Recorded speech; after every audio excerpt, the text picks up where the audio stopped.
of what would otherwise be a very rare deep forest mushroom.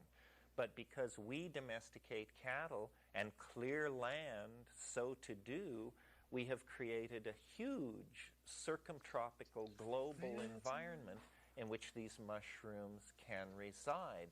What they make for us is not sugar, but ideas. You know, something we need the way ants need sugar. And these ideas take all kinds of forms, and then we refine them. And see, I'm not sure if I made the point strongly enough in the Friday night lecture. I really believe that human populations that do not have contact with the psychedelic tremendum are neurotic because they are male ego dominated. Yeah, big ego. The reason I call it male ego is because women, by virtue of physiology, basically, are pretty unavoidably welded to the nitty-gritty because they give birth, they carry children to term, and those two things which are biologically dictated. There is also the cultural dictate that women are usually involved in preparing and burying the dead in traditional societies. So women know how weird it is. I mean, surely to give birth must give you a perspective that anybody who's never done it just cannot hope to have. So the male ego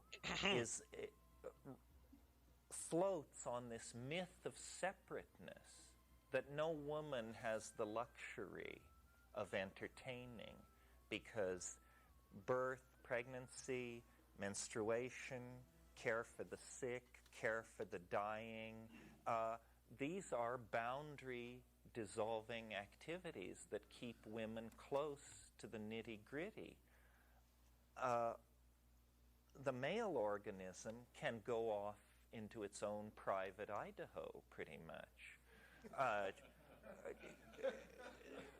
Often what child rearing means is the simple act of impregnation. And then that's the contribution in many cases in primitive and modern societies. Death is something the women take care of. Birth in primitive societies, men are never present, and women do it alone or with other women, so forth and so on.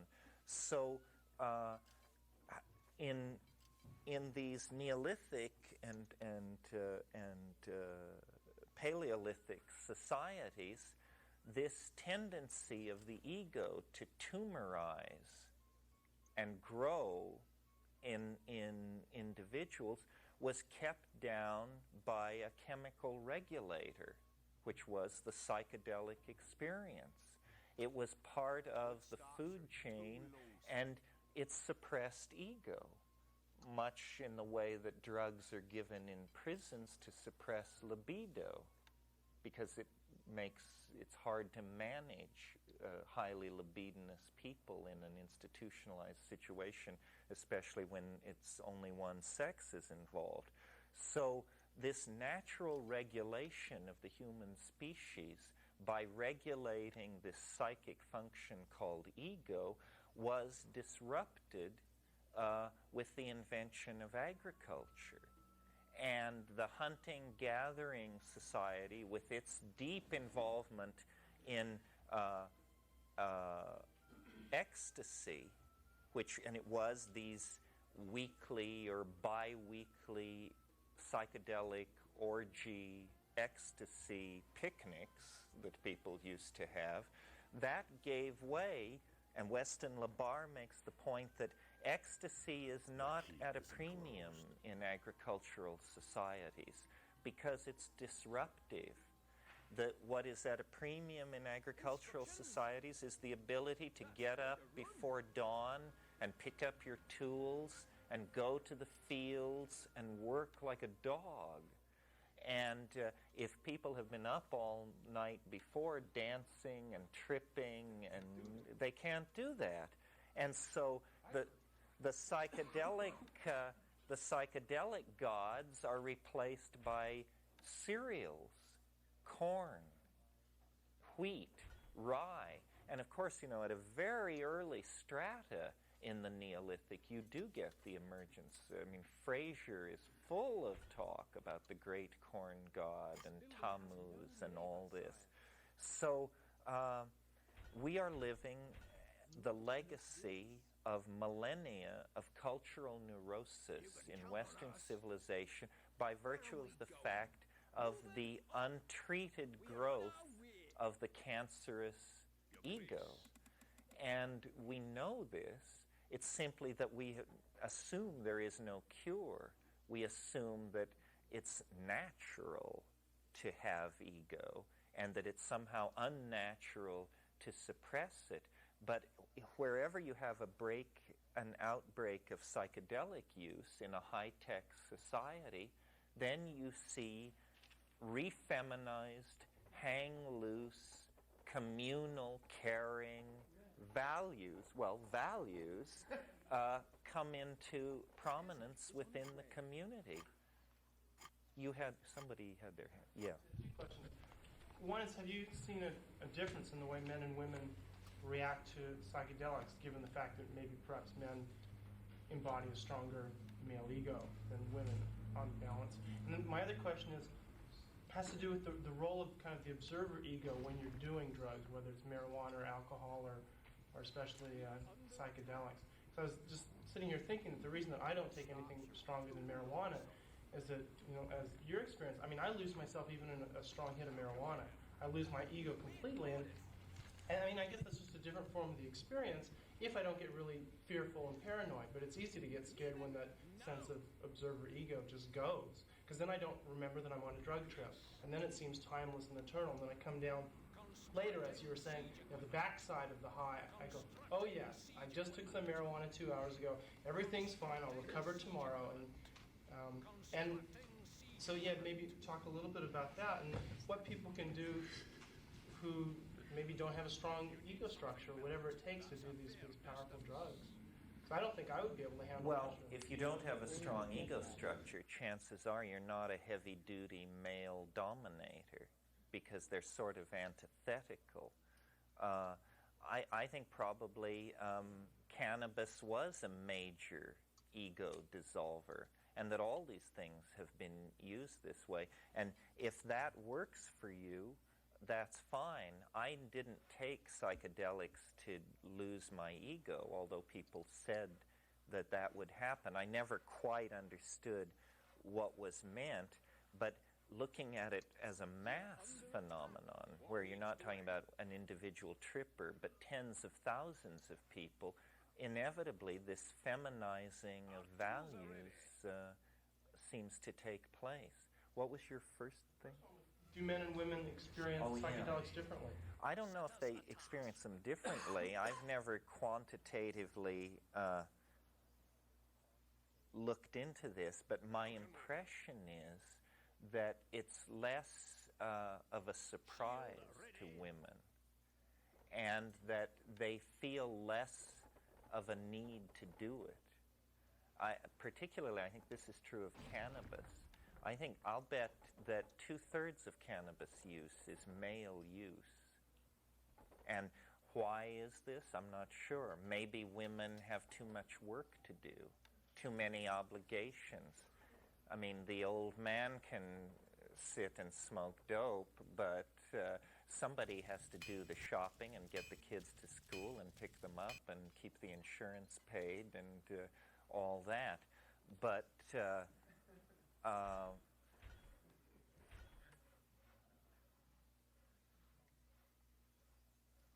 women, I think, have a different relationship to it. Women are often shamans, and in fact, the best shamans in many cultures, if you ask the people in the culture, are usually felt to be women. Women are connected up to all of this stuff. Drug taking may not be a male enterprise, But history is a male enterprise. I don't think we would have ever gotten into it if it had been up to women.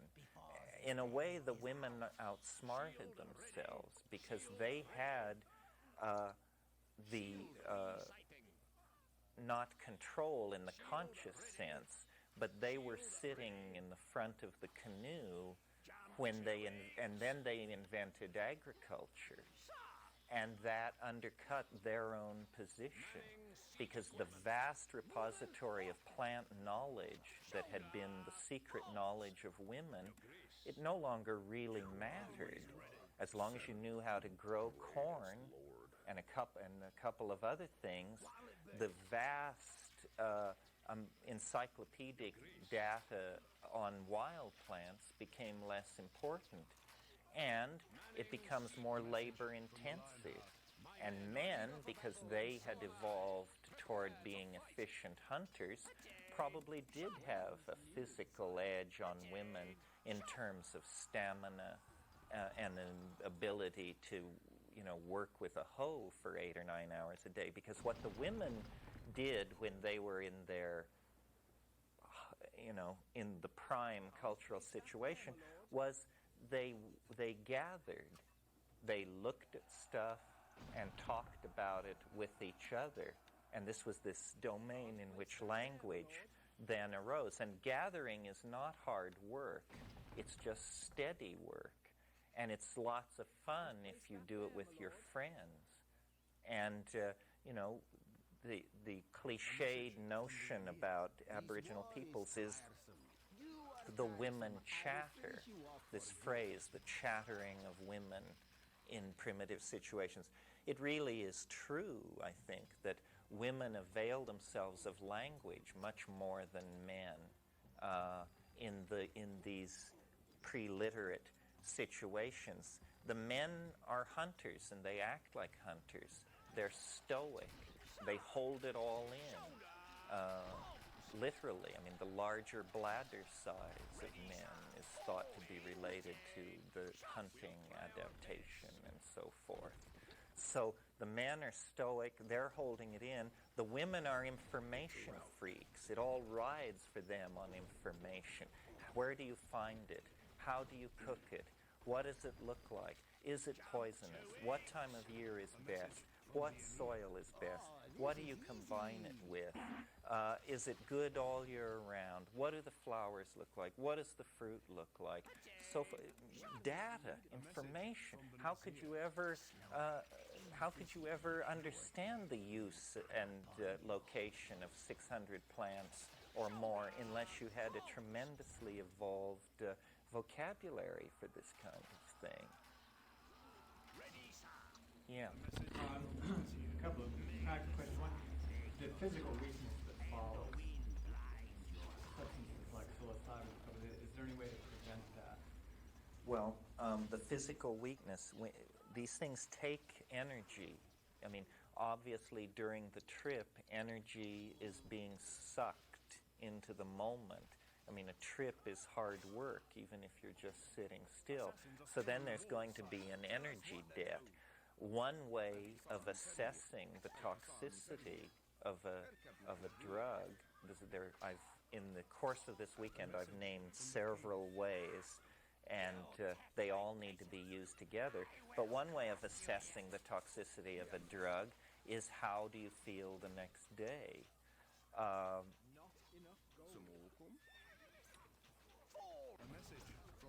Psilocybin, what I do when I take mushrooms is I usually take them about 9 at night.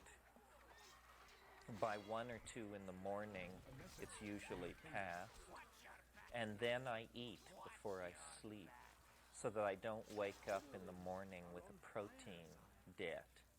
And that's very important. If you will eat before you sleep after a trip, it won't be nearly so hard to come down.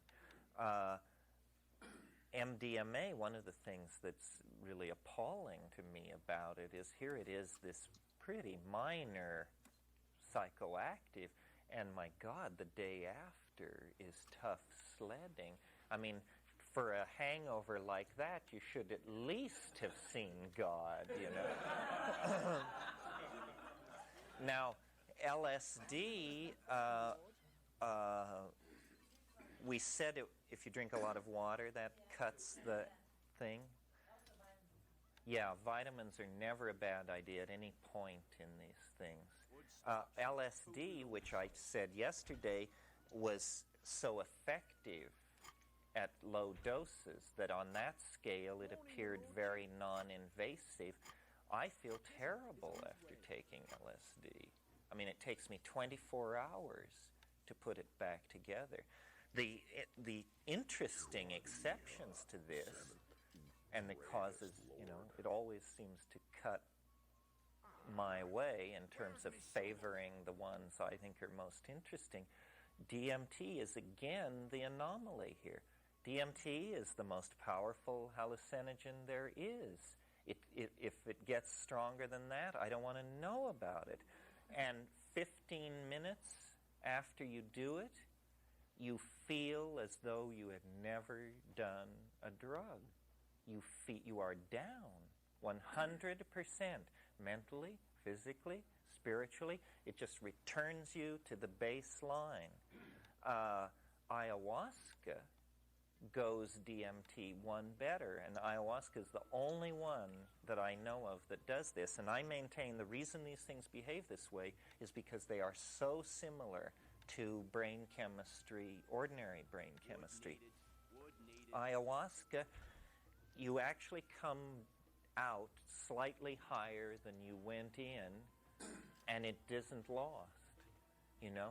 I mean, you feel great the day after an ayahuasca trip, usually. I mean, it depends. If it's your first trip and you spent 8 hours vomiting, you're probably not going to feel so good. But if you had, if it was a ordinary ayahuasca trip, then you're going to feel much better the day after than you did going in. More connected, more alert, more energy. Well, this must have something to do with the fact that the constituents of ayahuasca, harmine, harmaline, DMT, all occur in the human brain. And DMT, same thing. Now, why this doesn't happen with psilocybin, I don't know. Psilocybin doesn't occur in the brain, but it is a very, very close relative. I think DMT is absolutely fascinating from every point of view. Why is it so benign? Why is it so powerful? Why is it so short-acting? Why is it so hard to get any?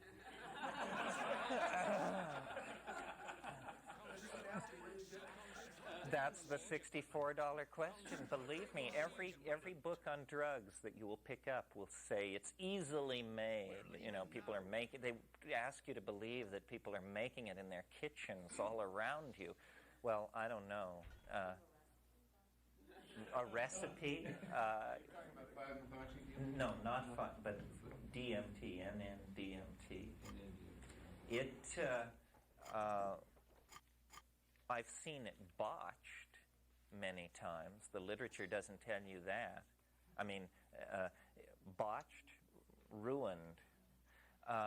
If somebody comes to you with a grainy, dark brown syrup, forget it. You know, that is not what it looks like. That means they swept the floor after they dropped the retort or something. What it looks like is it looks like orange mothballs. It looks like a crystalline, waxy, orange to pale rose to yellow kind of substance, and it's very aromatic. And if someone shows you a liquid or a stuff which looks like brown sugar, or, you know, it's a mess. We were appalled. We got samples of underground DMT and ran high-pressure liquid gas chromatography on them. It literally looked like the guy swept the floor. And these people had actually done it. I mean, I wouldn't have given it to a rat, much less a human being. The notion of someone actually taking that stuff was just hair-raising. What you should have is a very, very steep spike at 620 nanometers. And what we got looked like the Himalayas, you know, is running around all kinds of stuff.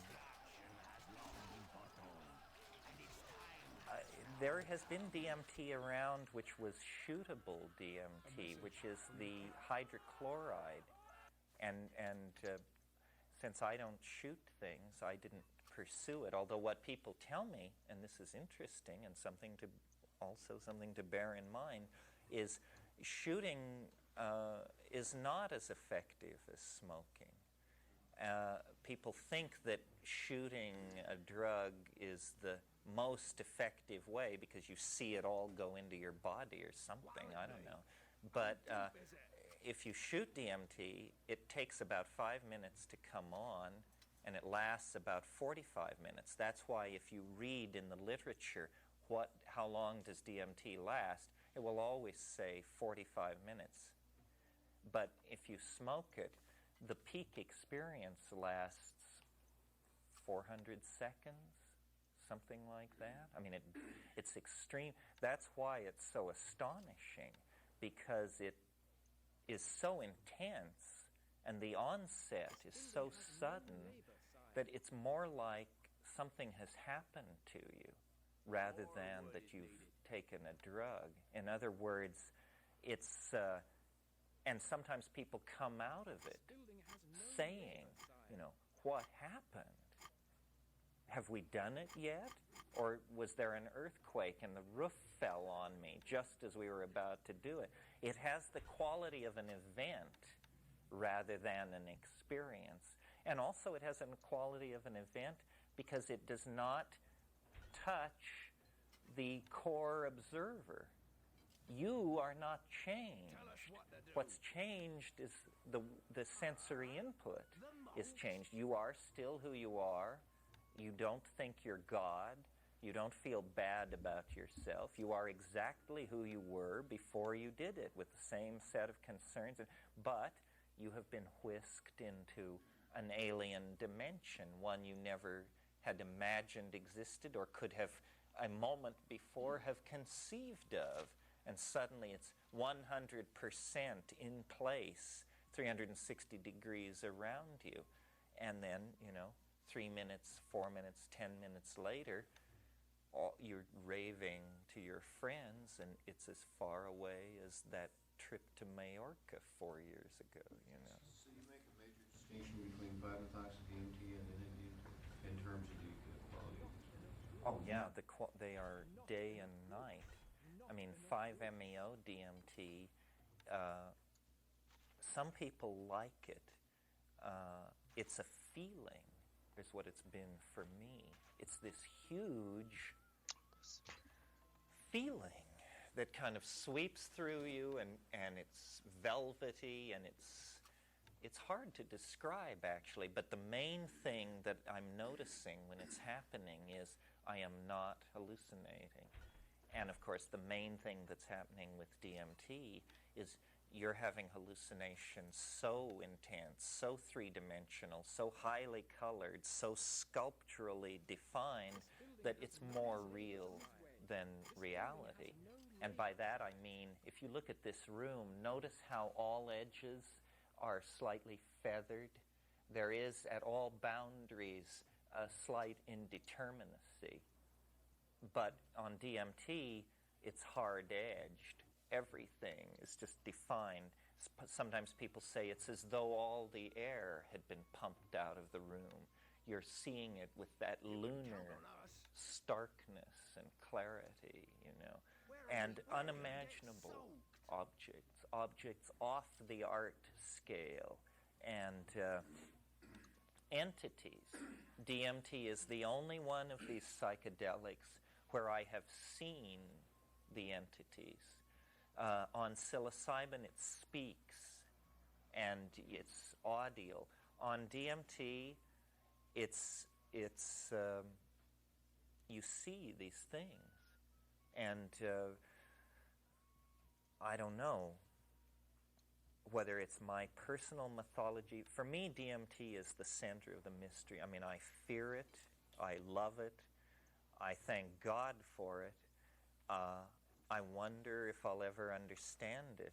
It takes a huge mustering of courage on my part to do it, because it just is so, I mean, we talk, change, transformation, other dimension. This is not talk when you do that. I mean, you just do not know the parameters. I feel like I know more about what could happen to me if I'm in the Amazon jungle than I know what could happen to me when I'm in that place. And after many, many DMT trips, I've finally been able to paint a picture for myself of what is happening in there and what happens for me. And I don't know anybody who's done it as much as I have. I wish people did it more and talked more about it, because, boy, if there is a landscape where we need some consensus, this is it. I have been present when people did it, and they come back babbling about the same thing that I think I have encountered. I mean, they come back, and one woman said, it was a carnival. It was a carnival it was an extraterrestrial midway. And somebody else came back and said there were gnomes, there were elves. And yeah, this is getting close to it. I mean, what happens to me when I do it is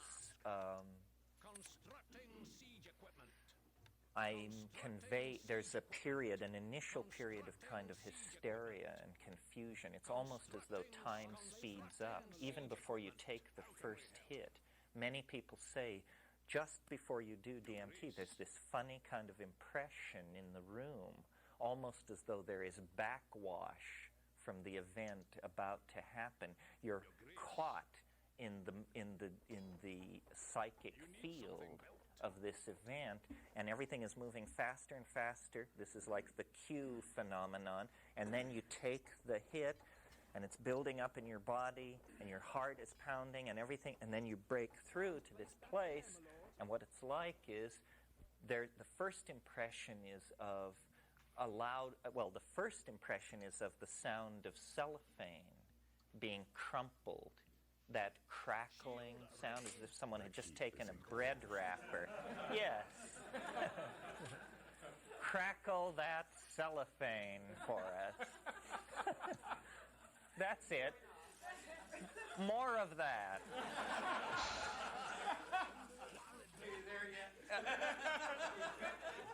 Would that it were so easy. A friend of mine says that's the sound of the radio intellecti of your soul tearing out of the organic envelope. Which is what it sounds like. It sounds like your body has just been wadded up and thrown into a corner, and now you're a radio signal, approximately 4 light seconds in diameter, spreading out through an alien universe. And the next impression is of a cheer. It's hurrah, welcome, welcome. And it's them, and they're waiting, and they can hardly wait. I mean, there's a moment when they're not on me, just a moment, and then they say, "You're here, we're glad to see you, why did you stay away so long?" And then they come toward me, and the main thing for me in the DMT thing is to struggle not to go into shock of wonder, basically. I mean, because there is a tendency, a strong tendency, and for the first few trips, I couldn't conquer it. I was a victim of it. I mean, I just go into this. And I would say, heart, okay. Breathing, okay. But I'm looking, and I can't believe my eyes, because I'm in some kind of domed place. And the impression, don't ask me why, but the impression is of being underground, even though it's a huge vaulted space and highly colored. And then, but what is, of course, riveting my attention are these beings. and they're small, and they're like, I've described them as machine elves. They seem partially machine-like and partially elf-like. Yeah, no, they are not so mundane as that. They don't have a fixed body outline. And in fact, that's one of the things that's going on in this space that's so baffling. They come toward you, they're singing in this alien language, which you somehow understand. It cannot be translated into English, but you understand it in that moment. And what they're doing is they are using their voices to produce objects. And so song becomes thing. And there are dozens of these things, and they're coming closer and closer, and the songs they sing condense into objects, and the objects themselves can sing. And these things come and they're saying, look, look, and they're holding this stuff out to you, and you look at it, and you're fighting wonder because your entire being is caught up in this can't be happening. And yet they're saying, you know, just look. And what these things are devices, toys, works of art, objects, but whatever they are amazing. And you look into it and you can't, and they seem to be shifting, even though they're made of metal and glass and gems and pulsing. Everything is migrating and shifting and changing. And they say, look at this one. It's the most astonishing thing you've ever seen. And you just look at it and they say, look at this one. Look at this one. And they're piling up. And these things are coming toward you, and then they jump through you. They can pass through your body. And they're running around chirping and singing and making these objects. And what they're doing is they are saying, do what we are doing. Do what we are doing. You say, you know, I just want to go back to New York. Say, later for that. And the implication is, and this is the mystery of my life, I'm teasing it out, trying to understand it, but the implication is, and the promise is, that ahead of us in time, 6 months, 50,000 years, is a visible linguistic channel of communication. That the thin channel of audio communication composed of small mouth noises is just a provisional kind of communication. And what is being proposed in this state is a true telepathy. Now, we always thought, or I always thought, that telepathy means you think, I hear what you're thinking. What it actually turns out to be is you speak, I see what you mean. And I don't mean that metaphorically, I mean I see what you mean. So that your linguistic intentionality condenses as a three-dimensional object in front of us, a sculptural modality. So then we both see what you mean. You made it, and I'm your conversational cohort, and we're both looking at your meaning. And we can walk around it, we can adjust it, and notice that no common dictionary is necessary here. If you're Witoto and I'm Polish, I still see what you mean. Because what you mean is an objectified three-dimensional modality, not a string of Witoto words. So that, and it's saying, do this. Do what we are doing. Well then, this took me about 15 trips to get this far. And then I began to experiment with sounding in that state. And I discovered that they were right. That is a 3.5-foot wide, 8-foot long, magenta curved surface with lime auras. and that shifts the limeoras into rose pink and adds gray-silver pinstriping along one edge. And I thought, my God, what is this? So then when you break out into actual chanting, actually linguistically modulated sound, you discover you too can make these objects. And what they apparently are, how this could be, don't ask me, they are apparently syntactical sculpture. Sculpture made of syntax. Syntax suddenly becomes not the rules that govern spoken languages, but the rules that govern the assembly of three-dimensional thought objects. And as though words were the shadows of hyperdimensional intentions that can actually be broken through to. Well, my God, I just thought this takes the cake. I mean, I've never heard of such a thing. Nobody's ever suggested to me this is possible, so forth and so on. So then, as is the case with most things, if you look long enough, you discover precursors. And what I discovered in a wonderful book, and any one of you would love this book, I'm sure. It doesn't deal with the psychedelic experience by name, but it is a psychedelic book.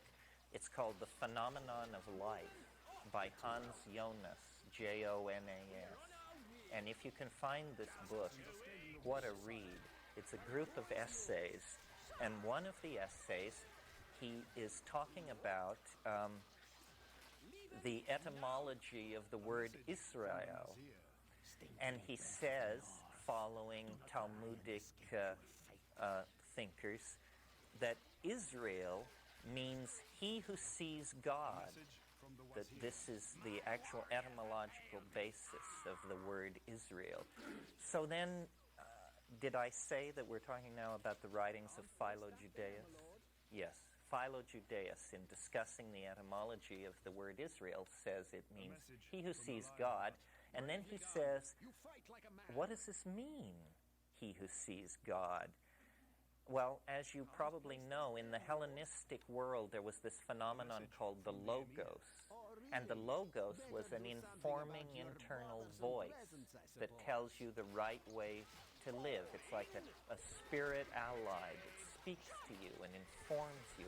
So Philo-Judaeus said, what would be the more perfect Logos? And then he goes on to answer his own question. He said the more perfect Logos would go from being heard to being beheld without ever crossing over a quantized moment of distinct transition. This is precisely and in fact what is going on in these states.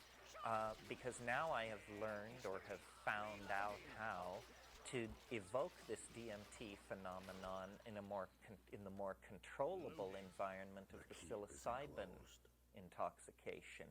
And it happens like this. First of all, I form the wish for it to happen.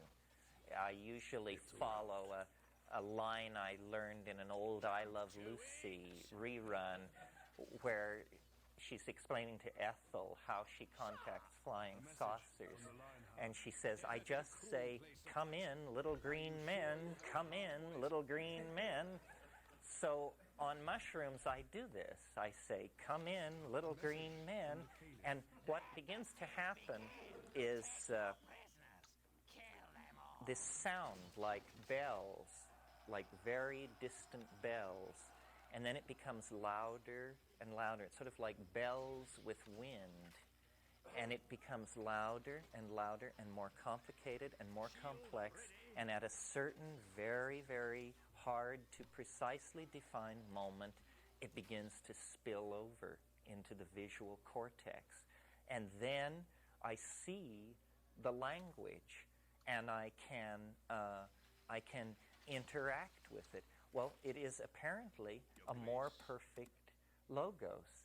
This is what I had in mind in the back of my mind yesterday. Remember when I talked about how smoking was new to Europeans and they couldn't understand what it was, and then I made this offhand comment that it was a new use for the human body, only 500 years old. Well, it proves that there may be undiscovered uses for the human body. I mean, we've only been around playing with our bodies for 50,000 years, and we've discovered most sexual configurations and all these acrobatic things and amazing things that people can do, like make pyramids of 10 individuals and so forth. But smoking is pretty basic, and yet only 500 years old. Well, it seems to me that right under the surface of human neurological organization is a mode shift of some sort that would make language beholdable, and that if we could somehow kick over into this alternative mode, we would become unrecognizable to ourselves. Now, I realize this sounds pretty far-fetched, but you always have to have reference to context. In a universe where there were no people, that would be a pretty far-fetched idea. But the fact that we already possess language seems to argue that we are in the process continually of evolving new applications for our bodies, and that when language, spoken language, burst on the scene 35,000 years ago, which is most estimates, I mean, think of it, 35,000 years ago, people invented language. What must it have seemed like to them?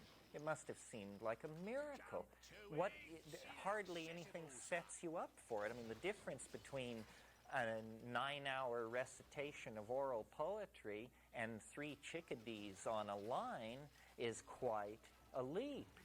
And I'm suggesting that somehow there could be a leap forward in the communication dimension, and that this is, in fact, what shamanism is all about, what the end of history is all about, what psychedelic drugs are all about. We are edge-walking on an ontological transformation of what it means to be human.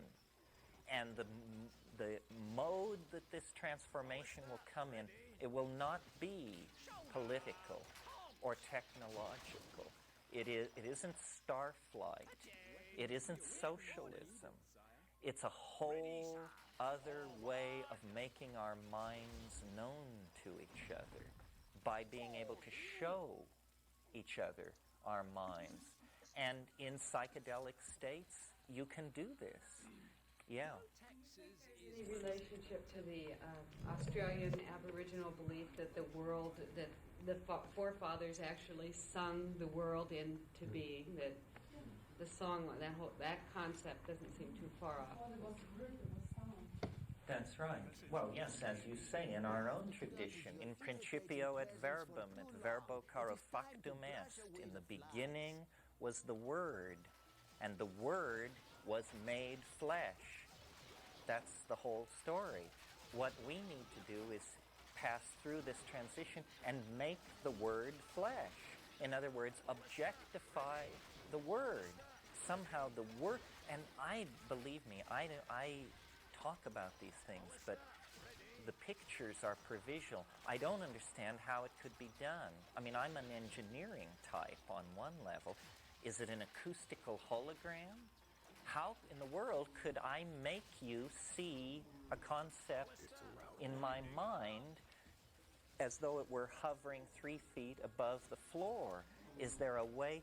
And I've noticed on psychedelics, and again, I don't know whether this is a false trail or whether this is part of the mystery, but I've noticed on psychedelics that if you get a candle, if you get a person between yourself and a candle so that you have them in profile and they are raving and you can see the candle past them, there's something coming out of their mouth. It's like, you know how when you agitate oil in water and you see the swirling oiliness of water, or when you're in a swimming pool with too much suntan lotion in it, there's this kind of roiling discontinuity in it that's fairly subtle. Well, something like that is happening for about 8 inches in front of people's mouths when you look at them under certain conditions. Maybe it doesn't need psychedelics. I don't know. That's nothing. It's that air goes into your lungs and is heated and then is returned to the colder air of the room, and what you're seeing is the mixing of warm and cold air, which have different refractive indices, and so it shows up as a kind of wave-like distortion. Could be. I'm a reductionist on one level. If it's not real, I want to know that it's not real.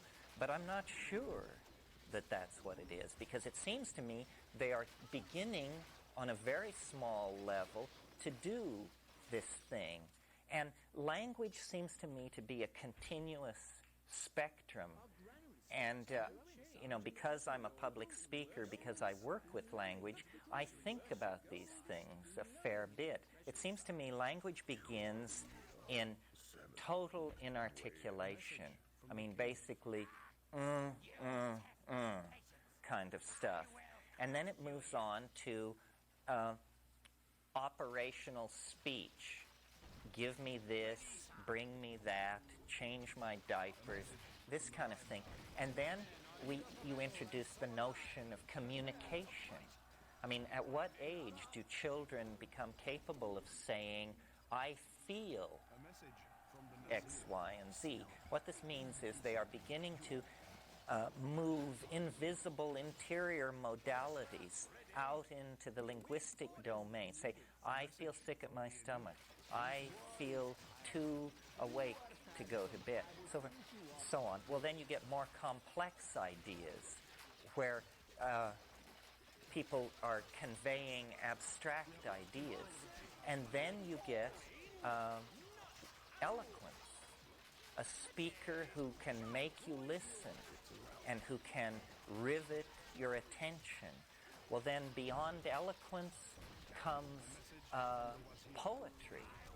And supposedly in the Irish tradition and in other traditions, great poetic feats were undertaken, and poets were magicians. The difference between a poet and a magician was practically nil.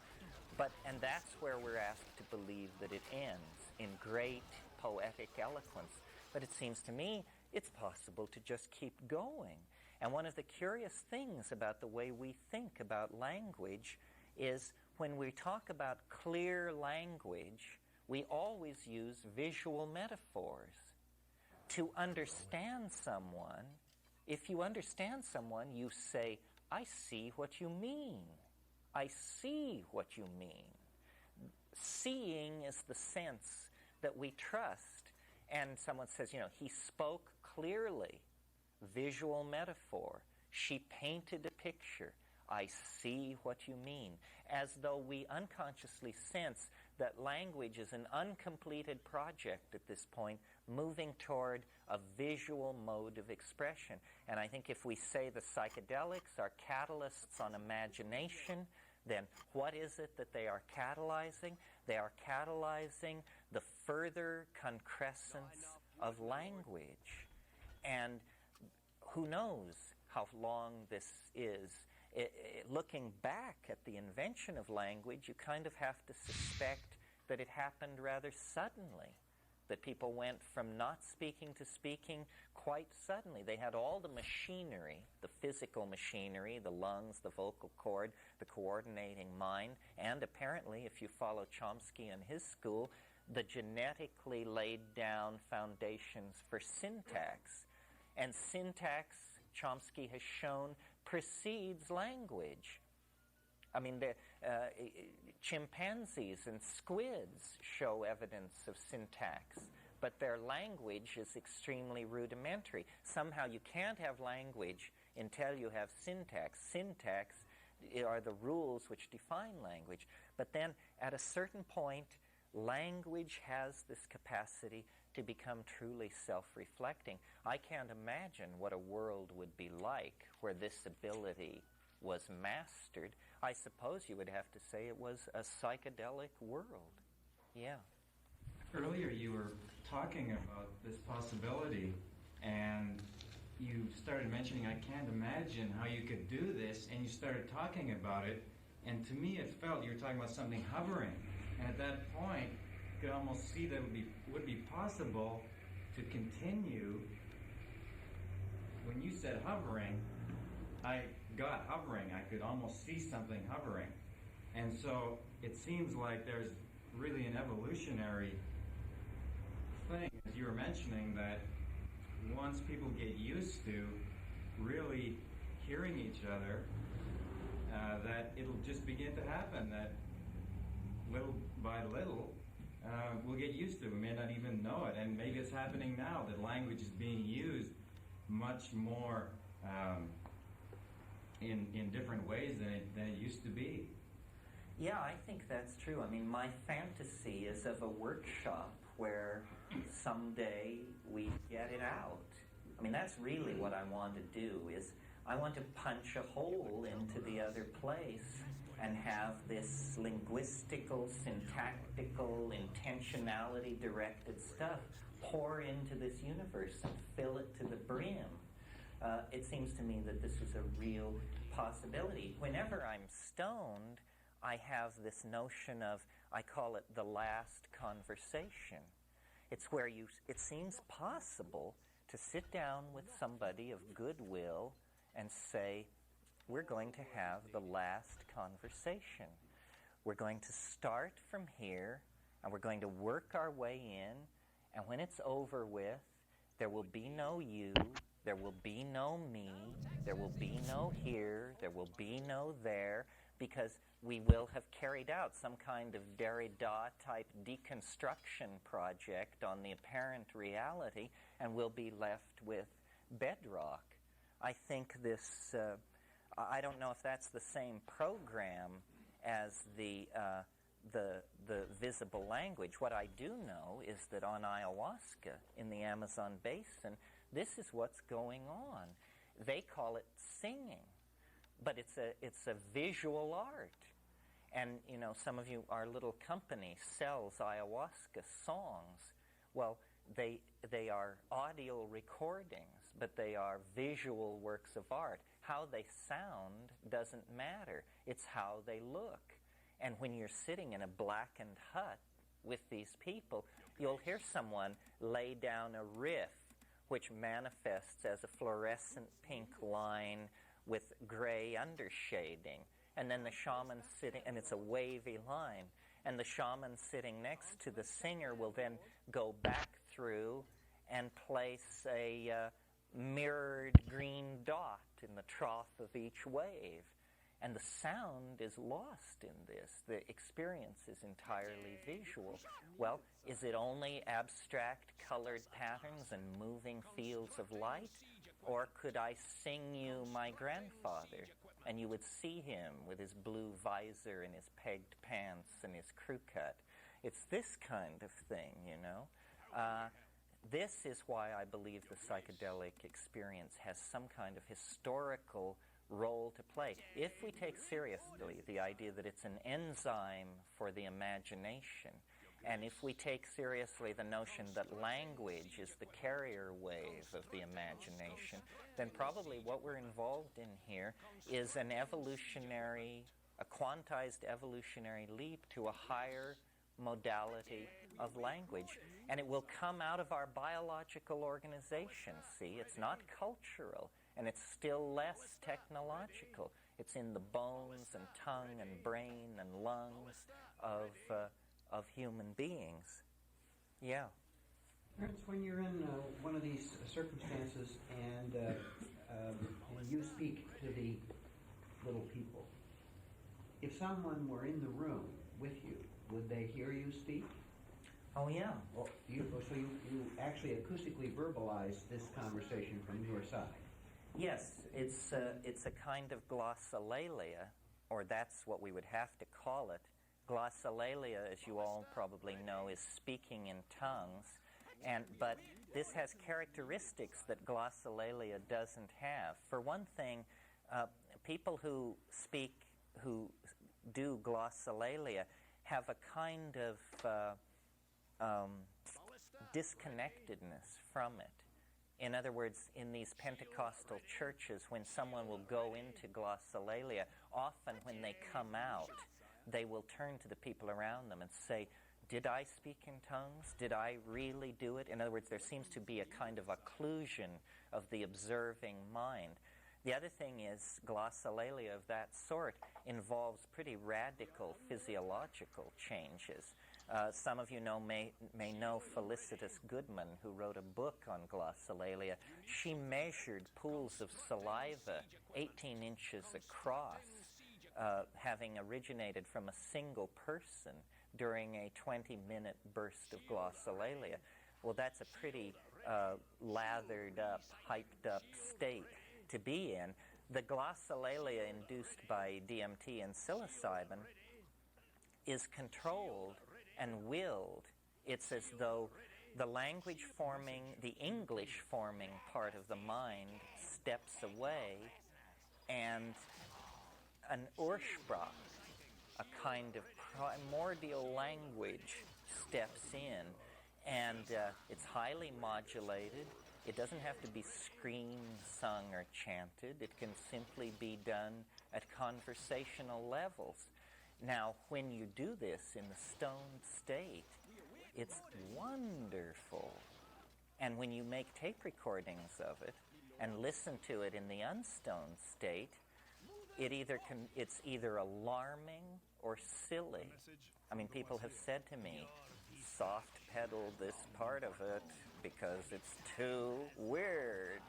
The place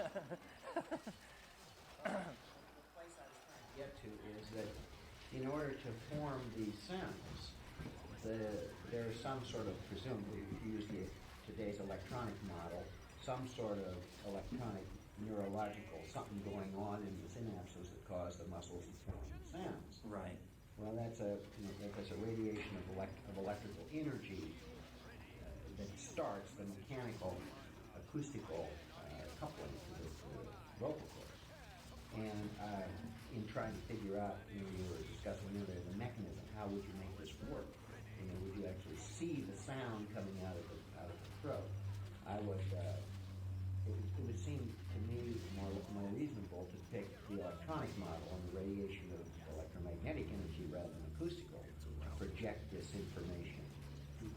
True, although it is interesting that sound can be used to form holograms, which are three-dimensional objects. In other words, there are what are known as acoustical holograms, not generated by lasers, but generated by patterns of interference that are acoustic waves. So it took me for years in these psychedelic states. I could hear this translinguistic stuff, but never do it. Then I became able to do it on the drugs, and then after many more years, I've become able to do it pretty much on the natch, or at least give a reasonable imitation of it. But when I do it and I'm not stoned, it doesn't transport me. But it has syntax, it has order. I'll give you a short sample of this so you can see, and then we'll go to lunch. If I can do it. If I'm at all self-conscious or anxious, something shuts down and I can't, and I know I'm faking it and it's not real. I waxi kai midi ki pichikt pipin. I teftijem waxi ki pipit. Edejiveng wow wai hangak dead ordivi inkepekektetan. It's like that. It's a beautiful song. It sounds to me, it's far removed from English. It sounds to me like a very primitive language. The image that comes to my mind is of pygmies around a fire. One guy raving. He's telling a story. Edejive mengo quai paktiket. Eftonque eteche mistike fidi. There's something in there. It feels like meaning, but it doesn't compute to a dictionary. But when you do it on your own, you just can do it for hours in that state, and it's very, very satisfying. What you're hearing is the shadow thrown by a hyperdimensional object that the person making the sound is actually seeing. They're rotating this thing, looking at it, going into it, expanding it, taking it apart, melting it, fusing it, remaking it. Strange stuff. I've played this stuff for linguists, this very straight linguist. I played about a 30-minute burst of it, and he smoked his pipe through it all. And when it was over, he said, no O's.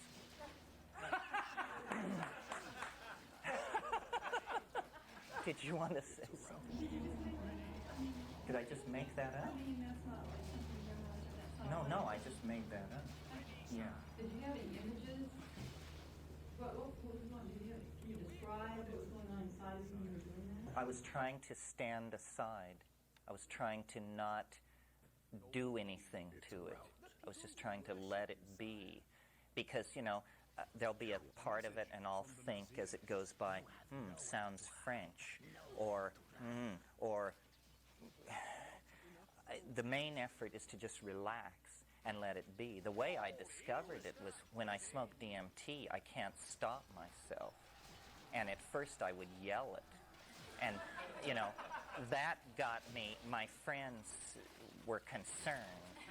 And so slowly I've been able to bring it down into this conversational level. But it just goes on, and has a feeling, has a tone, very satisfying to do. That's why I think I said on Friday night, had this in mind. I think language existed for millennia before meaning. Meaning, bull, bison, reindeer. Meaning is just some kind of late thing that was tacked on to language to make it a more practical enterprise. But I think people were taking drugs and amusing each other with artistic compositions of the sort I just did for you for a long, long time before they did anything practical with it. Terrence, if you I was just wondering if you thought that language may have changed around the time that agriculture came in, when all the diversities were narrowed down to a few commodities, and if that's any... Well, I think language goes through tremendous periods of impoverishment, and that was one. The origin point of language is placed at about 35,000, although on what basis they do this, I'm not sure. There is a flute in existence that's 26,000 years old. That's pretty interesting. And that's not the Museum of Atlantis artifacts either. That's the real thing. The Pythagorean faith that number, musical tone, language, proportion, it's still alive. I mean, there's still something to be learned there. A perfect science, an appropriate science, a science of harmony, resonance, proportion. That is and remains, I think, the shamanic ideal, the Orphic ideal, the Pythagorean ideal. Well, let's break for lunch, and let's come back around to 2 or a little after. We have a couple of opportunities to ask some questions. Yeah, we'll do that. Why don't we pull together here? And basically, we seem to be going pretty strong at lunchtime. So why don't we just pick up where we left off, if anybody still has unresolved things they want to say or questions that occurred to them through lunch. I heard you have any kind of mail here in the system that's ancient or something. Well, I'm not sure what that refers to.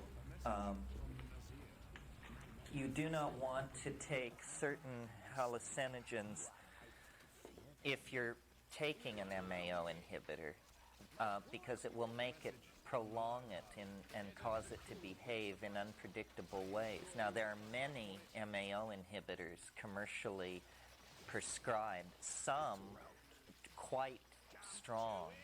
I mean, in other words, that act for weeks, I think even after a single dosage. What are those things for? The common scenario is Marplan, which is a monoamine oxidase inhibitor. And what that means is that's the enzyme. Monoamine oxidase is the enzyme that destroys monoamines. So if you are taking that particular drug, and then you take something that builds up in your system, like aged cheeses or lentils. I think even mushrooms may be part of it. It's aged cheeses, wines, fermented kinds of things that have lots of amphetamine type of chemicals in them. There's a overload at the synapse when this happens because it can't break it down, and your brain basically, deteriorates. And there are a lot of, well, not a lot, but there was at one time before they knew of this, where people did this and died. So apparently the hallucinogen has some of that buildup, and it can't be destroyed properly, so that's why there's the warning not to take it. So the hallucinogen is a monoamine, and then if you inhibit the monoamine oxidase, which is the compound which oxidizes the monoamine, then the monoamine will accumulate. Now, it's important to know this because we tend to move in a yuppie environment, and a typical yuppie buffet of good burgundies and good brie is just going to load your system with tyramine, tyrosine, these kinds of things, and they are monoamine oxidase inhibitors. Well, then if you 12 hours or 24 hours later take a hit of ayahuasca or something, why, it's just going to send you skittering all over the board, and you won't understand why unless you are aware that this monoamine thing is working. The idea of the precursors of certain neurochemicals. Like I heard the ayahuasca diet, specifically Luna gave a talk once in New York about it. He said it was like smoked fish and plantain. Mm-hmm. And possibly this is the precursors of certain neurotransmitters. Yeah, this is a more complicated question than simply yes or no on a monoamine oxidase inhibitors. Serotonin, which is of course the neurotransmitter that runs the nervous systems of all higher animals and occurs in all animals, is very strongly present in bananas, for example. So you can load your system with serotonin without realizing it if you eat a lot of bananas. In fact, it was very interesting. There was a group of people in tribal Africa who had actually lost the gene for the production of serotonin, or of serotonin B in any case, one subspecies of serotonin. And they didn't know that that was what was wrong with them. All they knew was that whenever anybody left the tribe, they would become psychologically ill and like go mad. And then when they would return to the tribe, this situation would immediately normalize. Well, so then they looked into it and they discovered that these people were eating bananas as a huge component of their diet. Consequently, even though the serotonin gene was deficient, they were always had a sufficient amount of serotonin because they were getting it from a dietary source. But if somebody left the tribe and left the forest and went to Kampala or something and got a job and stopped eating so many bananas, they immediately appeared to become mentally ill. This is because they were then finally forced to confront the fact that on the natch they could not produce enough serotonin to stay balanced. So this is an example of how foods and neurotransmitters and all these things work. It's really astonishing, the fact that evolutionary biologists, in talking about how human beings have come to be have never, so far as I know, talked about the evolutionary influence of diet. You see, the fact that under pressure from dwindling rainforests, we ceased being fruitarian, canopy-living creatures and instead became omnivores and meat-eaters on the plain. In going through that transition, we subjected ourselves to a huge amount of mutagenic influence. There are all kinds of compounds in plants that will break chromosomes, interfere with ovulation, interfere with lactation, interfere with fetal formation, control or accelerate tooth decay, interfere with acuity of vision, digestive enzymes that may or may not work in certain situations, so that if you start just eating things randomly or testing things to be foods, you're exposing yourself and your progeny to an immense number of mutagenic influences. This may explain why the human somotype, the human body type, went through this period of rapid change about 50,000 years ago. This is when the brain size doubled. And then nothing much has happened since, physically, to human beings. All evolution has gone on in the cultural domain. But this sudden explosion in the size of the brain case is occurring at the same time when there is this dietary shift. And one of the things I mentioned the other night is the preservation of infantile characteristics as part of our species, not necessarily simply infantileism psychologically, but also, for instance, our hairlessness. Most primate babies are born hairless, but we're the ones who stay hairless the whole time. The suppression of secondary sexual characteristics. For instance, our rumps don't redden when we're in estrus, and all these things that we see happening in other primate species are suppressed in human beings. So, and there's a lot of debate about why these things go on. Why, for instance, there isn't a mating season in human beings, or why it is that female human beings can keep pregnancy a secret for quite a long time before it becomes apparent. How does this feed back in then to primate social organization? What do males do if they think a female is pregnant or not pregnant? And how does this work into the evolutionary thing? So there's a lot of thought that needs to be given to all of this, and MAO and how it works is one of the most easily influenced of these internal enzyme systems, because there are MAO inhibitors in so many things that are human foods: pulses, all beans, fish, cheeses, dairy products, so forth and so on. The very things that were probably fairly prominent in the primitive diet. Psilocybins? Yes, it also, all monoamines will be more active in a human being who has taken a monoamine oxidase inhibitor. Now, one of the strange things, and I mentioned this yesterday, is that in the Amazon they have figured out how to make this work for them. Certain DMT, for instance, cannot be taken orally. It's destroyed in your gut. But if you inhibit MAO, then it isn't destroyed in the gut, passes through to the bloodstream and through the blood-brain barrier. They figured this out. It's only been since the mid-50s or something that the monoamine oxidase system has been understood by Western medicine. These people apparently intuitively figured it out thousands and thousands of years ago. Yeah.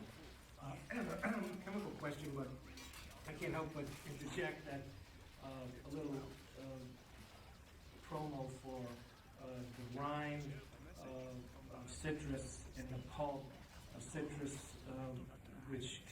bioflavonoids with ascorbic acid, because that's exactly what happened to Homo sapiens during its fruitarian era, when we ate so much naturally occurring vitamin C in the fruits that our enzyme systems just said, well, why synthesize ascorbic acid in the liver? We have this so much abundance of ascorbic acid in the fruits. So we lost the enzyme to convert sugar, glucose, into ascorbic acid. And Linus Pauling based his whole quote-unquote vitamin C theory on every animal that still is synthesizing, like goats synthesize 10 grams of ascorbic acid per day, pigs 5 grams, and so that's how he worked it out, that we need about 2 to 3 grams of not vitamin C ascorbic acid, but the vitamin C complex, which contains asparagine and rutin and bioflavonoids. And when you put, since I've done that and put those together, I have never had a cold.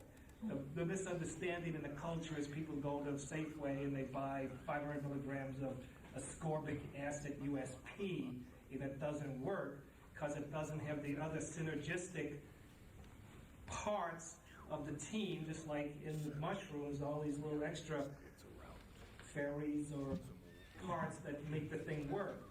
So that banana, Yeah, that's a similar story. that's one, when they left the tribe, the body just said, well, we don't need to make this kind of, synthesize this kind of serotonin, it's in the bananas.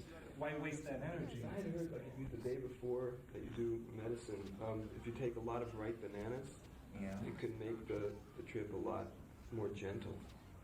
Well, it probably, you see, these things compete with serotonin for the bond site. They are, in fact, inhibitors of serotonin, many of them. And I don't know if it makes it gentler, or if maybe you have a huge amount of serotonin in your system. The serotonin can actually mitigate the trip. It's a gentler trip because it's not as strong a trip as it would be had you not loaded yourself with serotonin. Some people do. I mean, that's the whole theory of why people get depressed. So certain people have higher levels of serotonin and certain people have lower, and if you got higher levels, supposedly it correlates with how naturally high you are and why some people get depressed. Yeah, although it's been sort of hard to nail this down. When they first started doing psychedelic research, they thought that it was the so-called psychotomimetic theory of psychedelics, that these things make you crazy, therefore being crazy must be a natural state of producing these things. And so, for instance, they measure DMT in the blood of people who are diagnosed chronic schizophrenic. The problem is there's no visible correlation. Some people have more, some people have less. It isn't as simple as that mad people are people who are making their own psychedelic molecules. There was great hope for this in the 50s, but it didn't quite pan out. A thing to bear in mind, sort of related to what you were saying, is disease, which we accept as part of life, is actually something fairly unusual in nature.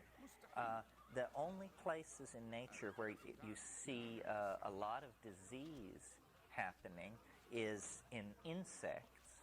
Insects are highly subject to viruses, and there's a huge family of insect viruses. This is the basis of many pesticide design strategies, is to spray crops with viruses that attack insects. The other area in the animal world where you see a lot of disease is human beings and the animals they have domesticated, so that cattle, pigs, poultry, and people are all fairly subject to disease. But for instance, birds of prey are not greatly subject to disease. Many fewer diseases. Fish, all animal groups have some susceptibility to diseases, but really human beings and insects seem to be the most set up for this. And the reason that is advanced for this is that these are the social animals, the insects and the human beings. And wherever you have intense social activity, for instance, in some species, a male and a female will encounter each other only once in the life of each individual, then have sex, and that's it. You know, there is no social life. Well, so that's no disease can get a foothold there, because diseases require transmission and contact. The AIDS thing is a perfect example of this. I mean, the statistics are that a professional prostitute has perhaps 5 or 6 sexual contacts in an evening. A person at high risk for AIDS with a very active homosexual lifestyle may have 3 or 4 times that number of sexual contacts. Well, no virus is going to pass a chance like that up. I mean, it's just like a super intense environment for transmission. The diseases want to be able to move from one person to another. The reason I mention this is because the rise of this susceptibility to disease is something that apparently also was going on at the same time that we were acquiring language, beginning to domesticate animals, switching our diet. What we really are the evolutionary wreckage of a very chaotic and crazy series of pattern shifts that went on between 50 and 100,000 years ago. Now we are the inheritors of that. Very interesting, as long as I'm on this subject, very interesting relationship between disease and spirituality, because pilgrimage sites are the great disease vectors of the ancient world. I mean, you can imagine, here you have a temple, everybody comes there to get cured, and everybody comes there and leaves sick. And because all these infected people have been there. There's a wonderful book, I can't remember the author, but the title is Plagues and Peoples. And it's a study of epidemiology and the history of disease and its impact on human populations. And very interesting, and has a lot to say, I think, about psychedelic use as well, by implication, because psychedelic use also brings people together under very close and intimate circumstances many times. Sure. This is a chemical question in terms of, I have never done these substances that you're talking about. Specifically, I mean the NN dimethyltryptamine and the 5-MO dimethyltryptamine. And what you're talking about is ayahuasca, which is a hybrid of an MAO inhibitor and DMT, correct? And those are the chemical names of these substances. Are there generic names or so-called street names for these things that you are aware of? That's the first part of the question. And secondly, since those are pure chemicals, unlike mushrooms, which contain maybe 3 or 4 different synergistic psychedelics, the possibility in my chemical mind was, 5-hydroxytryptamine is 5-hydroxytryptamine, and what is the scenario for synthesizing it?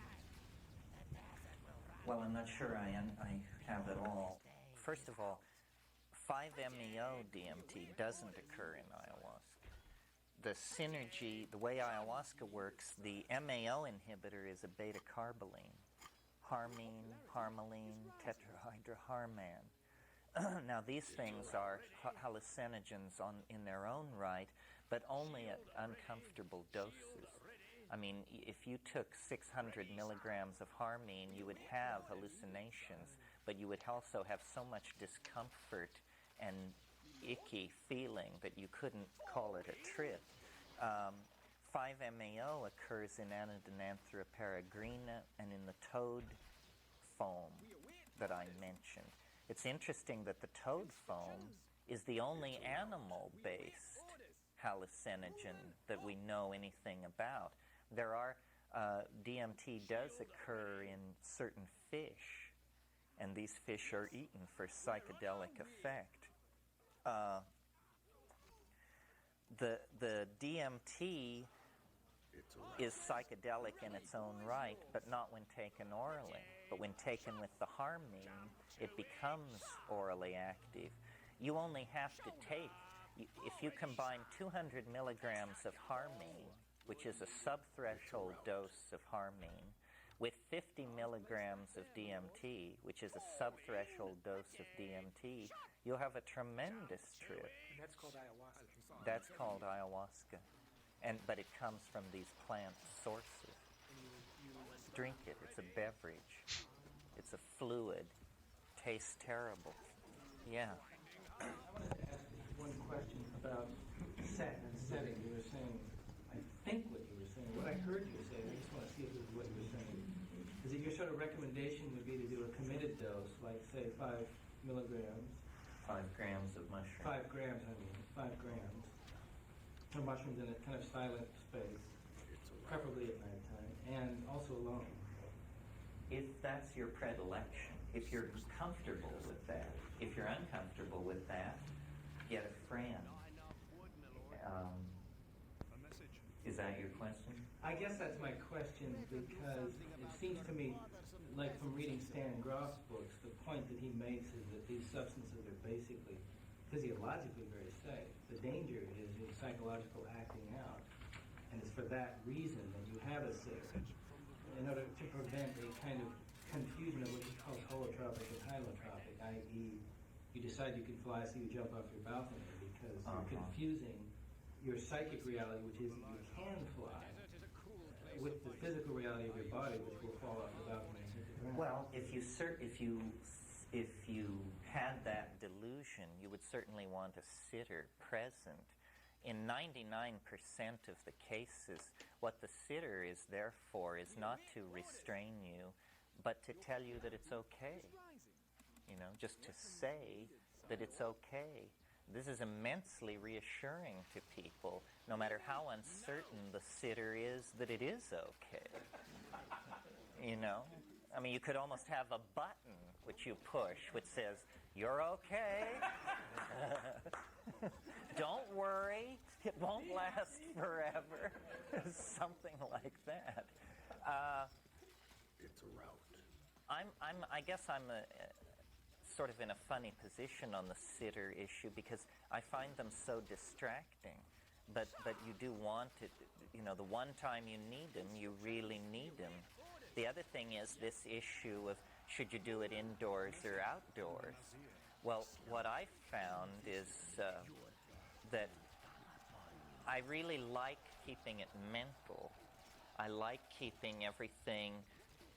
That's my way of controlling the situation. And if you go out into the world, we all know this phenomenon called synchronicity, which is where it's weird for no reason, you know? Well, if you go out into the world, you will just, stoned, you will just discover that it is a maelstrom of synchronicity.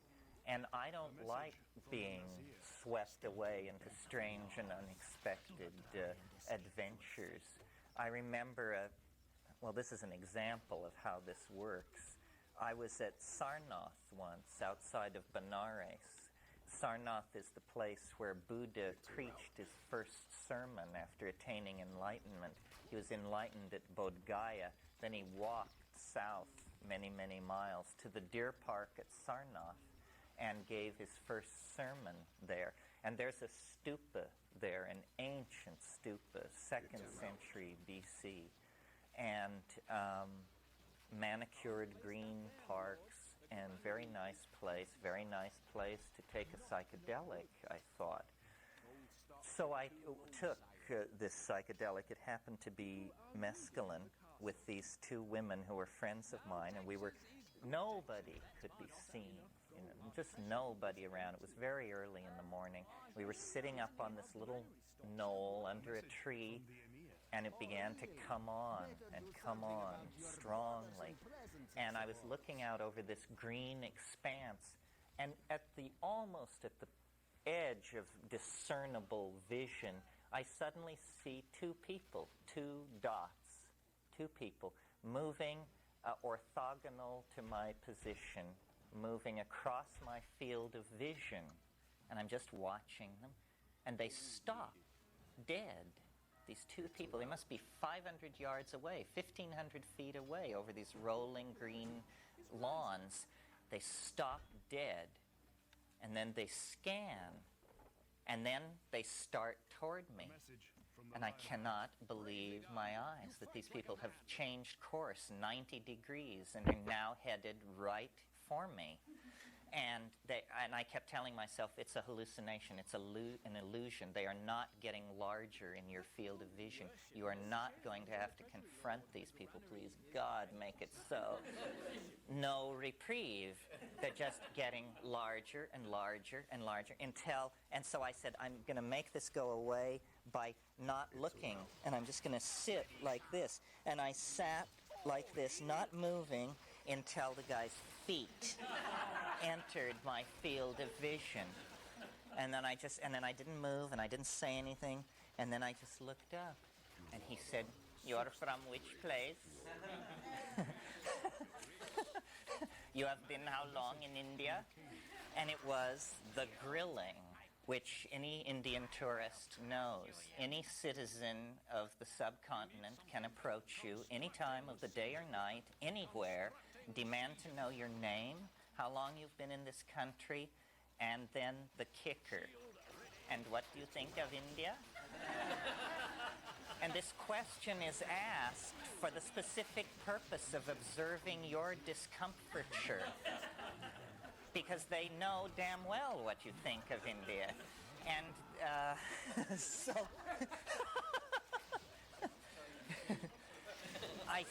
I looked up, and I gave this guy my most penetrating gaze, and I said, "I cannot be interrogated." And then I just put my head down and waited, I don't know, an hour. And when I looked up, they were gone. But only in that circumstance of being so stoned would I have ever behaved that way, because the normal tourist reaction is, and they watch this happen to you, you just go into a tailspin of, it's their country, everybody's a person, I'm a stranger, I should be nice, they're harmless, what's so bad about this anyway? And then, and so then you pair it out, you explain, I'm from San Francisco, California, I've been here 3 months, so forth and so on. A friend of mine told me a funny story about taking the Bombay-Calcutta mail and arriving in Calcutta on this train, 4 o'clock in the morning, and he gets off the train, and there's a little sadhu man over there, and the guy starts toward him and comes up to him, and my friend said, "Wait a minute, before you say a word, my name is Nathan Jones. I'm from Brooklyn, New York. I've been in India 3.5 months, and I hate it." And the guy said, "Oh, you're great, Baba. You're reading my mind. You're reading my mind." You gotta be fast. That's all there is to it. Yeah. Over the last couple of days, you've said that the mushroom basically creates its own agenda. You've also given examples of how you've directed it. So which of those is true? And if you can direct it, are there ways to direct it to specific regions by doing specific things? What kind of a region? Well, the first thing is, do the mushrooms have their own agenda? And second of all, if you have some control over it, how do you get to where you want to go? Whether you want to deal with certain issues like death or the body or whatever, or to get to certain regions of consciousness. Well, it has its own agenda in that it has this, it has certain qualities, this extraterrestrial outer space a planetary history is ending, apocalypse, millennia kind of thing. You can direct it if it likes the way you're going. It's sort of like a strong horse. You know, if you're going the way it wants to go, you're fully in control. Otherwise, not. I mean, I can remember situations with mushrooms where I hadn't taken it for a long time and I fall into confusion, and it usually revolves around, am I doing the right thing, whatever the right thing is. So then I'll take mushrooms and wait until properly, and then put this question, am I doing the right thing? And it reminds me of a press conference that Lyndon Johnson had once, shortly after he became president. Somebody asked a question that he didn't care for, and he said, "What kind of a chicken shit question is that to ask the President of the United States?" So when I go to the mushroom and say, you know, am I doing the right thing? It basically said, what kind of a chicken shit question is that to ask me? And I think that was a very good answer. That was what I needed to hear, you know. I mean, are you kidding? So, you know, it can be, you know, my father used to say you can drive a horse to water, but a pencil must be lead. And I think that that's sort of the situation with the mushroom. If the question pleases it, it will answer. If the question doesn't please it, you'll hear about it. And it is amazing how it gives people what they need. You know that Rolling Stones song, you don't always get what you want, you get what you need? I have a friend, dear friend, but arrogant. No doubt about it. This guy is arrogant. He definitely thinks he has the truth by the throat in most situations. And he won't take mushrooms because it gives him such a hard time. You know? I mean, and it says, you know, you're arrogant. You want to know what we do to arrogant people? So for God's sake, lift it off me. So a certain amount of humility. It's a relationship, like to a crusty Zen master or something like that. And it is really like another entity because you cannot predict the answers. I mean, I remember a dialogue that I had with the mushroom early on where I said, what are you doing on this planet? And it said, you're a mushroom, you live cheap. And so he said, huh. He said, listen, this neighborhood was not so bad till the monkeys moved in. To you, it may look like a mess. To me, it was paradise. The mushroom is very, very weird. I'll tell one more story, then I'll try and get off stories. And all these stories, why am I doing all these dialogue? But why am I doing all these ethnic imitations? I'm not sure. There's one in this story, too. I was in Malibu with all these fancy film people. And we went out to dinner. Ralph Abraham was there, too. And there was this French woman there, a film producer. And she was seated next to me at dinner. And before dinner, we had been talking about the mushroom, or I had been introduced to her as the mushroom man and this and that. And she said to me, and you'll see why the story I just told relates to this, the story about you're a mushroom, you live cheap. And she said to me at dinner, she said, you say that the mushroom speaks to you, but I do not understand exactly how this works. And I said, well, it's sort of like it has many faces that it can show. Like sometimes it's like the role that Rod Steiger played in The Pawnbroker. And at that precise instant, Steiger shows up at the table to shake hands with everybody and slap a few backs, and then he just drifts off into the recesses of this restaurant.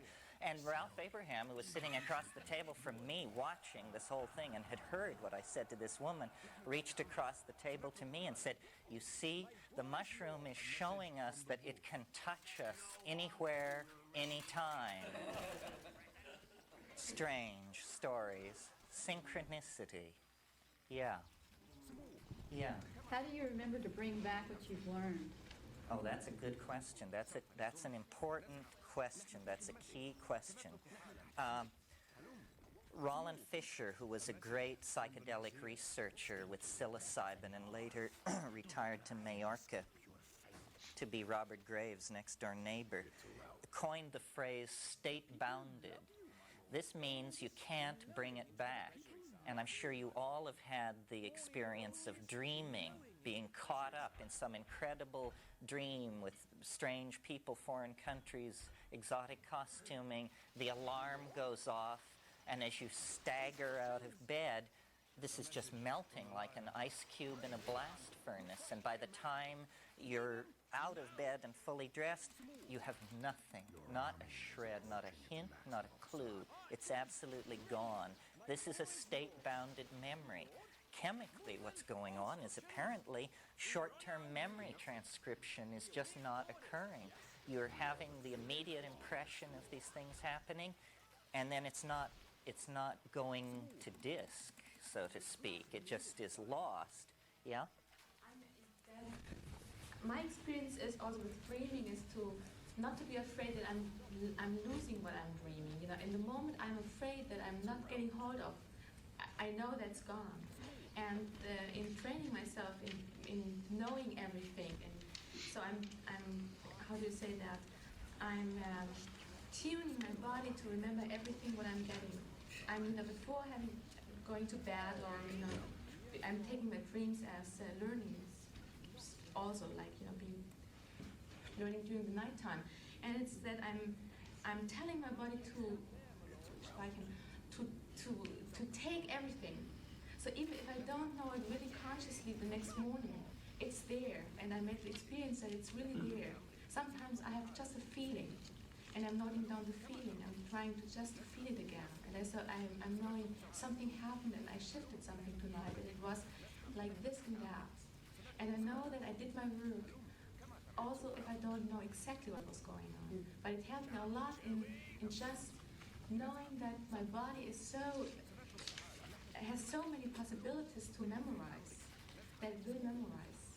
So I'm not giving ears to fear that I'm not memorizing what I'm learning. And the dream is not truly lost in that situation where you wake up and it melts away. And the proof of this, and I'm sure you all have had this experience, is then you go off about your daily business. And then there will be, and it was almost always by coincidence, an image, a chance phrase, a view of a street or something, and it will cause you to remember the dream. And once you get a hook into a portion of the dream, if you then work on it, you can probably bring a lot of it out. How this works in psychedelics is if I have an insight or something that I particularly want to remember, first of all, I will say it aloud. This is strong imprinting. And then the real imprinting is to repeat it a few minutes later, and then a few minutes later again. And if you can carry it over a number of minutes to several different levels, it won't leave you. A very useful shortcut for this is a tape recorder, where if you play the tape of the trip back after the trip, you will just a phrase spoken will set off a chain of associative recall, and you will retain it this way. But to my mind, this is one of what shamanic training must really be, is mnemonic training. If you want to bring the stuff back, you have to train yourself to bring it back. Now, this state-bounded thing, it's important to notice. We talk about how dreams are state-bounded, how psychedelic experiences are state-bounded, but what we fail to notice usually is that ordinary reality is state-bounded. I mean, if I were to ask any one of you, what did you discuss with the person you had lunch with yesterday? It's probably very touch and go to actually put this together. I had lunch yesterday with Richard. We discussed his television transmission system, but that was new to me and therefore easy to retain. And also, Richard and I haven't had thousands of hours of conversation together, but the person we are most familiar with is ourselves. Well, I don't know if it works for you like this, but I am, let us say, cleaning my house, vacuuming, doing dishes, making beds, and I'm thinking, all the time thinking. And I understand why Rome fell. I realize what I said wrong to somebody 2 weeks ago. I recall a telephone obligation that I have to fulfill. I think about things that happened years and years ago. And then the doorbell rings, and I go to the door, and there's someone there, and they say, "What are you doing?" And I say, "Nothing." This is because the ordinary state of consciousness is highly state-bounded. We don't... One thing these Buddhists have certainly gotten right is that attention to attention is the key to taking control of your mental life. And for most of it, it's just like a river flowing by, you know, and every once in a while we check to see if the river is still flowing by, but we don't attempt to retain it. So memory training is great psychedelic training. And of course, as I'm sure you know, there were arts of memory in the past. We are very poor memorizers because we rely on technologies to do it for us. But people in the past had all kinds of technologies for allowing them to remember things. For instance, the most common one in use in late antiquity and up through the Renaissance was the memory palace approach. This is where you think of a place, a big place preferably, a place you know well, a school, a hospital, a cathedral, a university, but big, and sit and think about it. Think about how it looks as you go through the main doors, and then what you see when you turn to the left, and what you see when you turn to the right. Learn this building until you really can command it with reasonable vividness in most situations.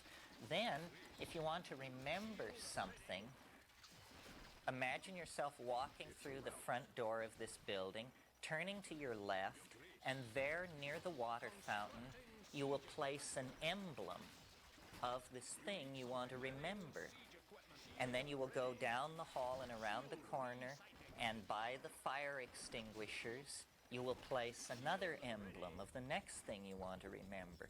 Well, then, the act of remembering this long list of things is the act of mentally moving through this imaginary building that you know. And when you come to the water fountain, the clue will be there. When you pass the fire extinguishers in your mind, the emblem you place there will be there. Now, I know this sounds highly unworkable and unwieldy, but it actually is extremely workable.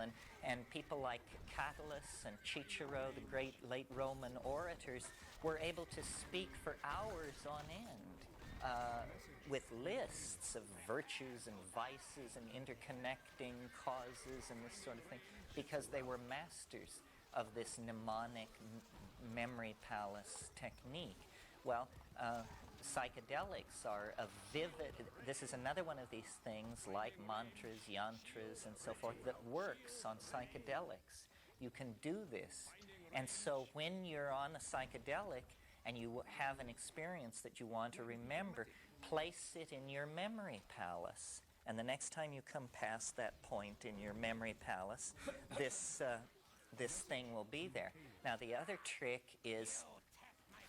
Any of you who are interested in this, the last word is The Art of Memory by Francis Yates. which is a wonderful woman, great scholar of Renaissance magic. And the final trick is to make the image extremely vivid, so that, for instance, if you're about to give a speech to your collegium on the 7 deadly sins, well, then one of these sins is lust. I chose the easy one because I can't remember what the other 6 are. Shows you where my problem lies. So you don't just place the word lust in the memory keeping spot. You place some vivid and shocking image.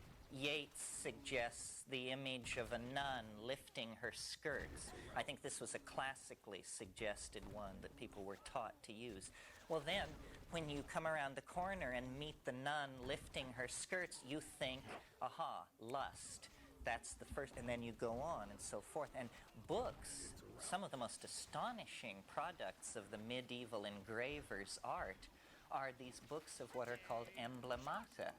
Emblemata are surreal juxtapositions of things and animal parts and bodies and machines that are memory emblems, made as grotesque, surreal, and bizarre as possible in order to make them unforgettable. That was the technique. And the surrealists used this very consciously. There is something about the unexpected, the grotesque, and the surprising that is, almost by definition, memorable. And this will work very well in the psychedelic state as well. If you were asked, just like that thing on your I Love Lucy, when I did the mushroom experience, and there were certain issues, certain things I went to that ceremony with on my agenda to be healed from. And one of them was to be released from some of my early Catholic conditionings that I felt were hanging me up. And when I was in the experience, they talked about los niños, the little helpers that would come. And I asked, just like Lucy, I said, I need some help. What can you help me with? And I looked at my hand, and how could you forget something like this? The fucking blood started to come out of my hand, and right in the middle of my hand, this blood came right out of the palm and started dripping. And I'm bleeding. It's like, it doesn't hurt. I'm bleeding to death here, and this doesn't even hurt. It was like the whole suffering stuff of what Catholics are conditioned with. And it came to me out with the stigmata, and I looked at my other hand, the same thing was happening, and I was going, my God, I'm feeling this crucifixion, thing, and the St. Stephen, and my name was Stephen the Martyr, and all of this martyrdom shit I've subjected, on and on. I could talk for another 30 minutes about how meaningful that was to me, but talk about, you want an image, you want a vision, ask the mushroom gods, give me a vision, I'll give you one. Oh yeah, ask and you'll receive. I'm really interested in the legal aspect of this thing. You're talking something about highly illegal. As far as the law is concerned, how do you handle it? Anybody that drives around with a license plate that says NMDMP, I wonder, are you paranoid about it? Obviously not. No, I'm not paranoid about it. If they wanted me, they should have come a long time ago, because I was much more vulnerable then. I've sort of covered my ass. Naturally, if you speak about these things, you can't do anything particularly illegal. And perhaps I'm foolish in the sense that I shouldn't be worried about being arrested. I should be worried about being shot. If that's how they play the game, then I'm in big trouble, because they'll just come and shoot me, and you too if you get into this. But if we actually have a legal system that works, then this is called advocacy, and it's not a crime. It's an exercise of the First, Fourth, and a couple of other amendments to the Constitution. Henry David Thoreau, you don't get more American than that, said that if you are right, you are a majority of one. And we live by majority rule. I don't feel heroic. I mean, it's not false modesty or anything. I don't feel heroic doing this. This is really humdrum to me. I just could not behave any other way because of what I've seen. I mean, this transcends laws. All that is it's seen as preposterous. I mean, there are, I believe in universal laws. You shouldn't kill people. You shouldn't lie to people. You shouldn't inject yourself between lovers.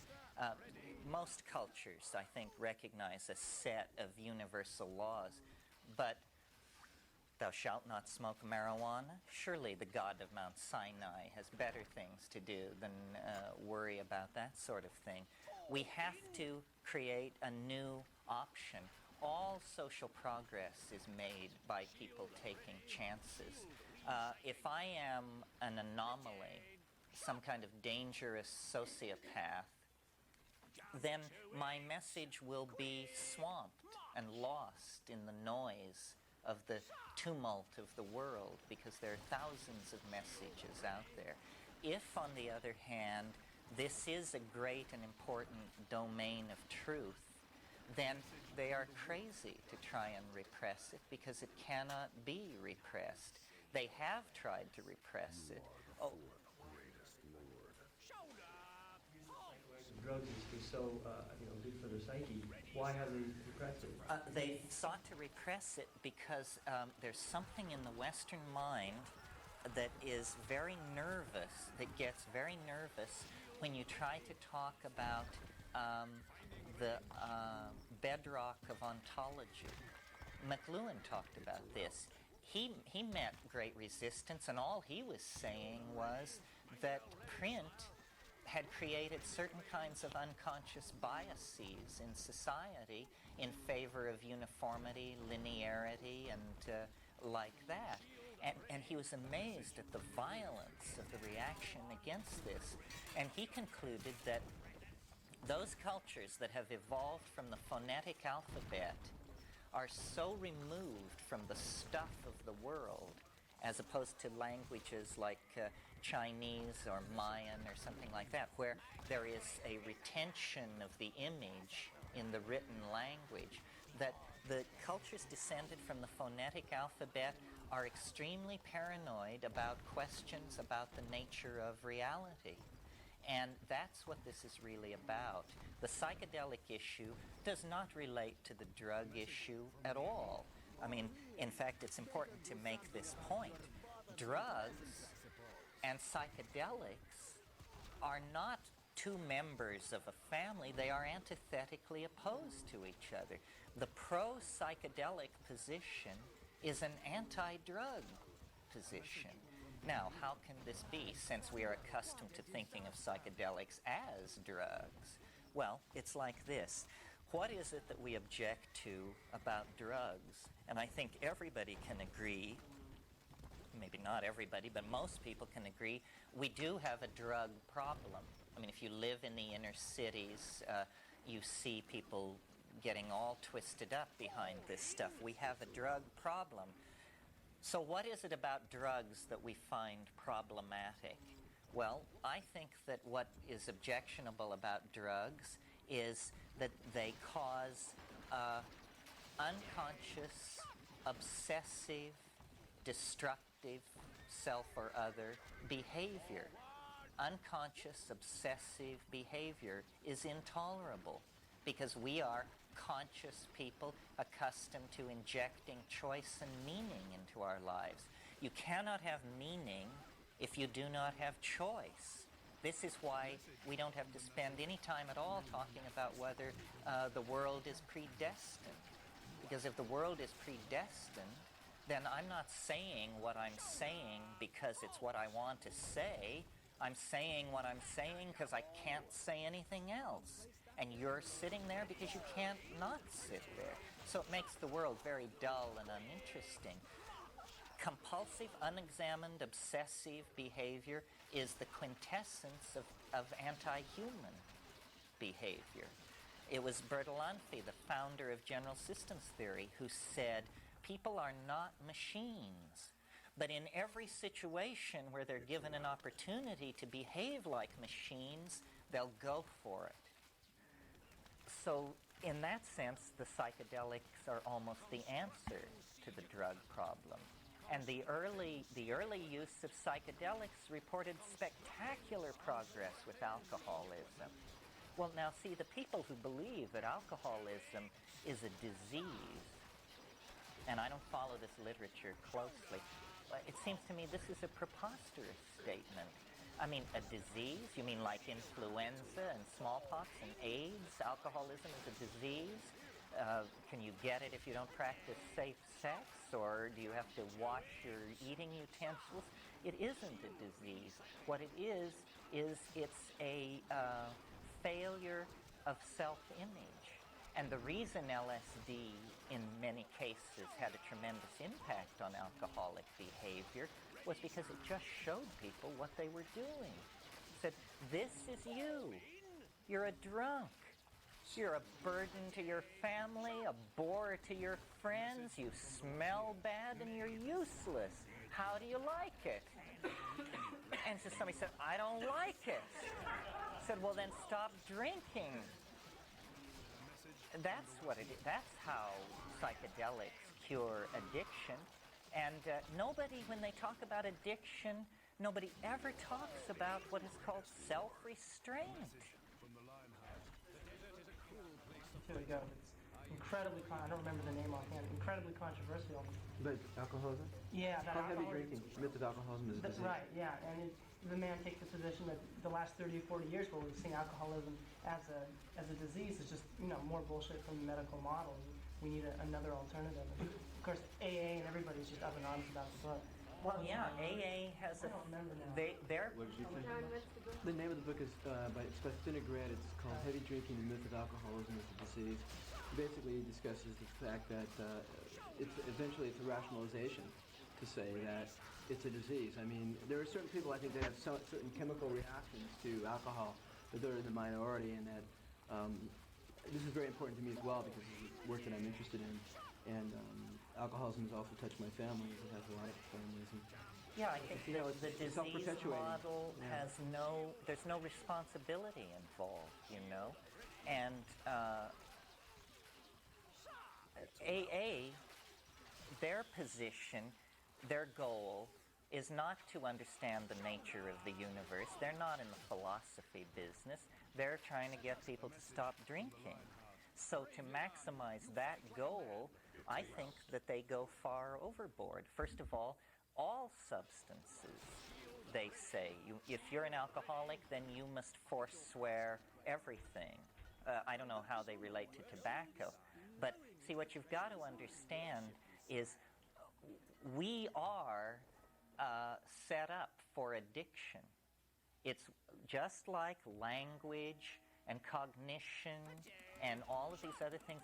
We are the animal which addicts. Other animals don't addict. And addiction is a way of relating to the world. We don't not only addict to drugs, we addict to each other, to chunks of territory, to behavior patterns. Exactly. It's attachment. We attach to everything. And it's very real. It's physiological. I remember years and years ago, a woman left me for a homunculus. And I was appalled. And it became I was like vomiting every 4 hours, could not sleep, would burst into tears in inappropriate situations, of which there were many in my life. And heroin withdrawal cannot be worse than that. I mean, are you kidding? Vomiting every 4 hours? And then one night in the middle of the night, I was just frantic because I felt like when I was awake, I felt like I wanted to be asleep. When I should have been sleeping, I couldn't sleep, and I was just dragging myself to classes. I felt, this is crazy. I should turn myself in, but they don't have crisis centers for broken hearts. What are you going to do? So then, in the middle of one of these bouts, I went to the medicine cabinet, and this woman who had left me had left all these pills there. And I sorted through all these pills and came upon a small bottle of tranquilizers, a very mild tranquilizer, like Valium or something. Well, I had never taken a Valium. So I said, I'll take half. And I took it, and the next morning, or a few hours later, I went out to breakfast, and somebody came up and sat at my table and said, well, how are you coping since Hermione left you? And I said, who?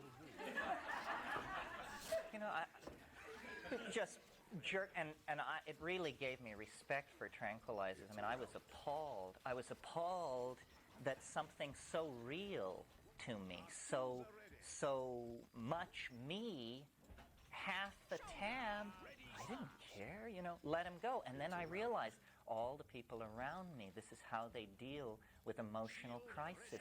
Nobody wants to feel anything. I mean, the moment that an unpleasant emotion rears its head, people go take Valium or something else and cut themselves off from feeling.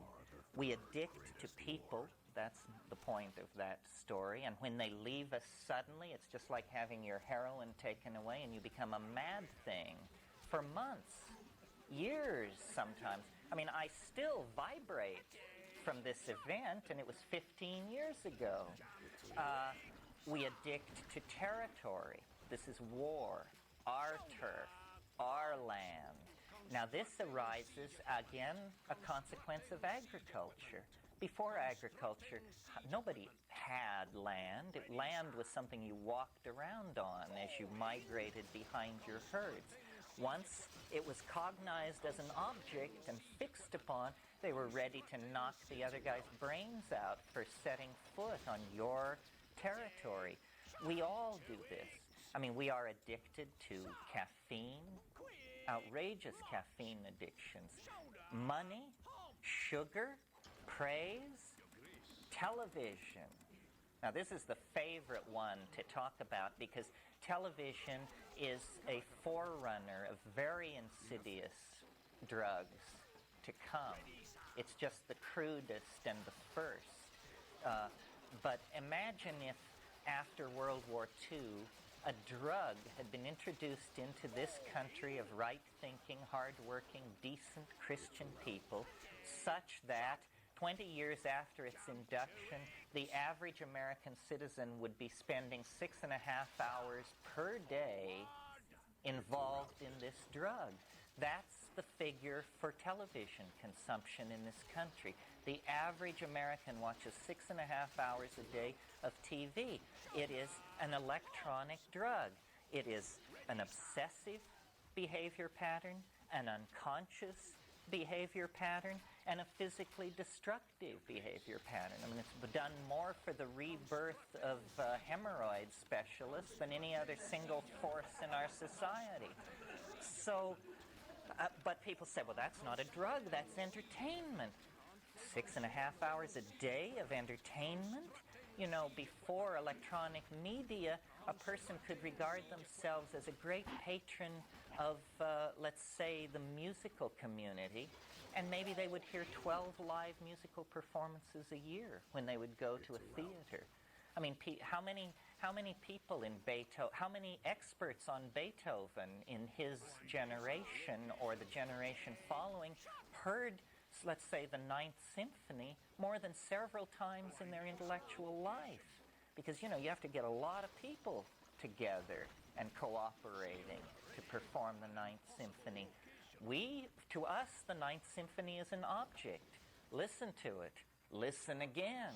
listen again. We are able to turn experience, we are able to objectify experience and then addict ourselves to it. Well, is this bad? How can it be bad if it is so written into us?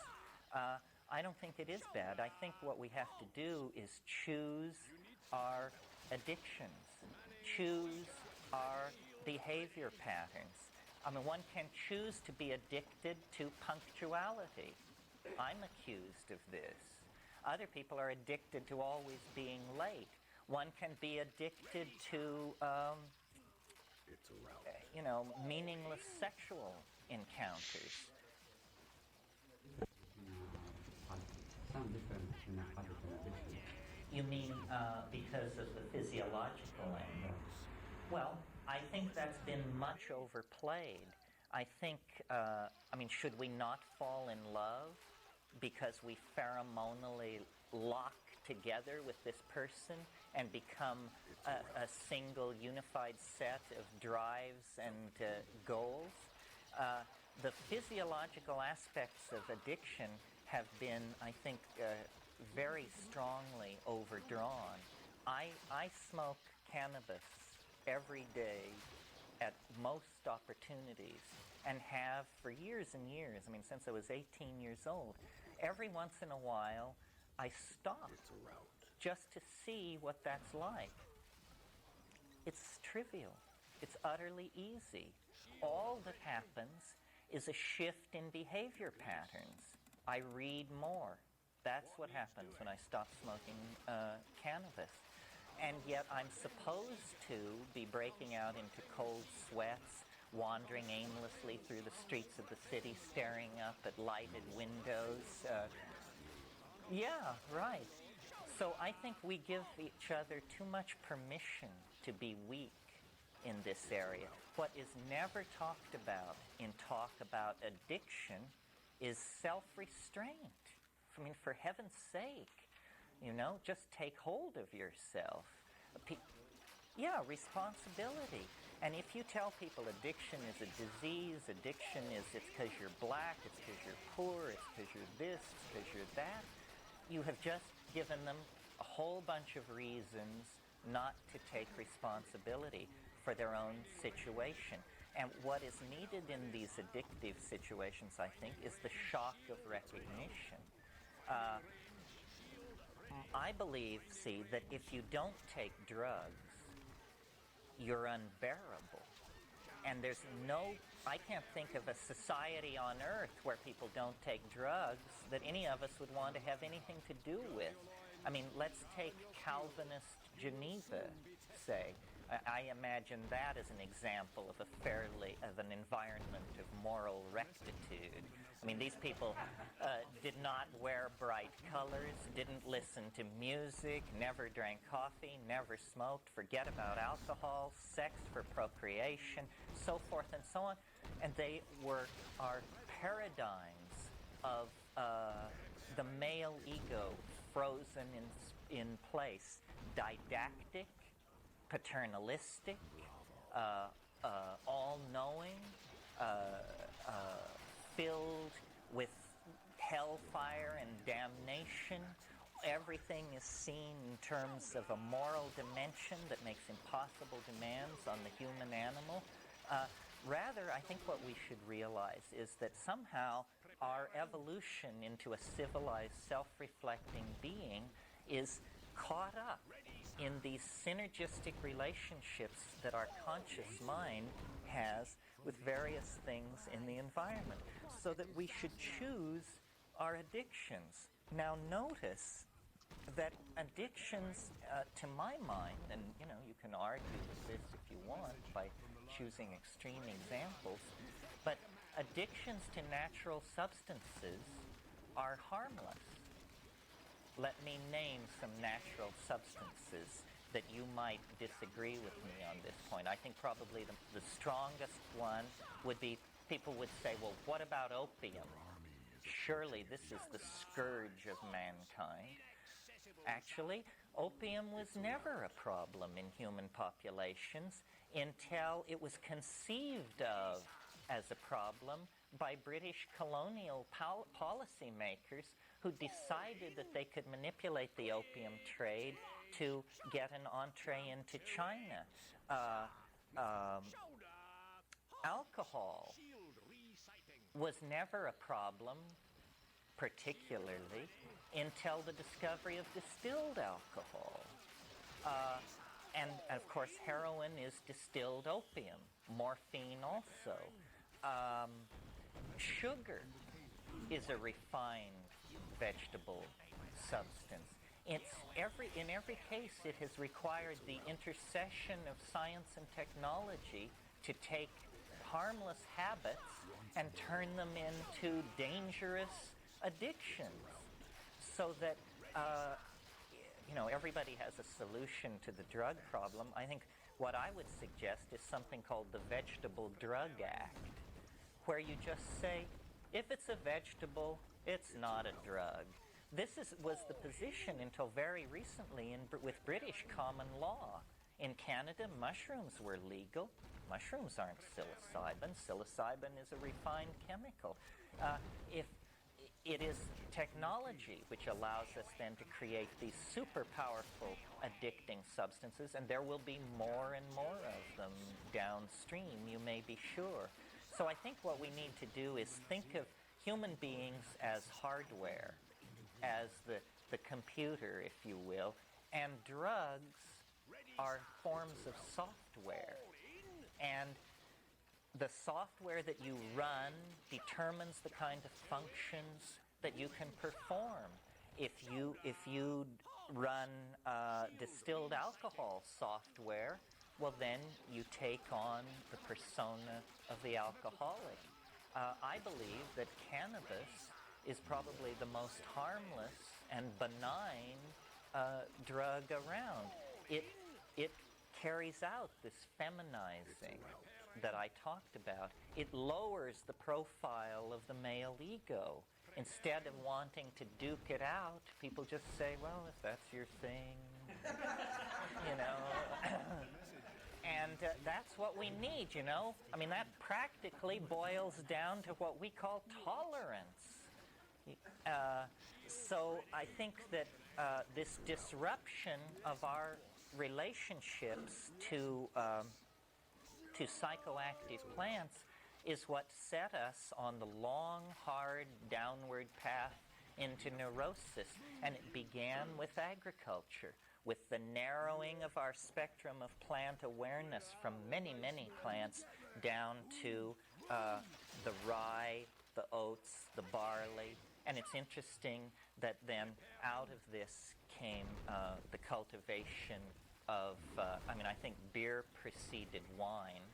Beer is an older thing than wine. That comes out of the fact of having created surpluses. Because the way beer was discovered was through the fermentation of grain that was stored. If you didn't have surpluses, you would never discover the psychoactive properties of fermented grain. It's very interesting. In Nepal, the Newari people have an alcoholic beverage that when it's put in front of you, it looks like a bowl of granola. It's dry. They pour it out of a sack into your cup, and you say, this is beer? And then they come along with boiling water and pour it over it, and then you get this foamy, lightly fermented, contaminated grain water. And to my mind, that clearly is then how fermentation of grains and production of alcohol was established. Notice that it was also the accumulation of surplus from the agricultural adaptation that creates the need for defense. Because now you've got a surplus. Now you have to guard your surplus from everybody who doesn't have any. The other thing that creation of surpluses caused was the invention of barter and money and this sort of thing, because now you have something that you can trade for something that you don't have. So all of these adaptations. Also, a nomadic people cannot move a grain surplus with them. So if your harvest one year, if you're a semi-nomadic people, that's a people who, like in the Amazon, they plant things and then they leave them and go away, and they have like a yearly peregrination, and when they come back to that place a year later, there's all this food ready for them. Well, imagine a nomadic people who were doing that kind of quasi-agriculture with cereal, and then there's 1 year of great weather and great rainfall, and when they arrive at their little wheat patch, so much wheat has been produced that they can't move it. They can't take it with them. So then they say, well, but we have food now, so we don't have to keep hunting, so let's spend the winter here. And this interruption of the cycle of nomadism to deal with unexpected surpluses obviously spawned the idea in people's minds, well, wouldn't it be great if we had surpluses every year? And then that says, well, that won't happen if we're as careless as we have been about our sowing and harvesting. But maybe if we're very careful and till the land and carefully plant and do careful weeding, we'll have to stay here and weed, but then we'll get this tremendous payback in the end. So, to my mind, the invention of agriculture broke our relationship to the wild plants and the lowered profile of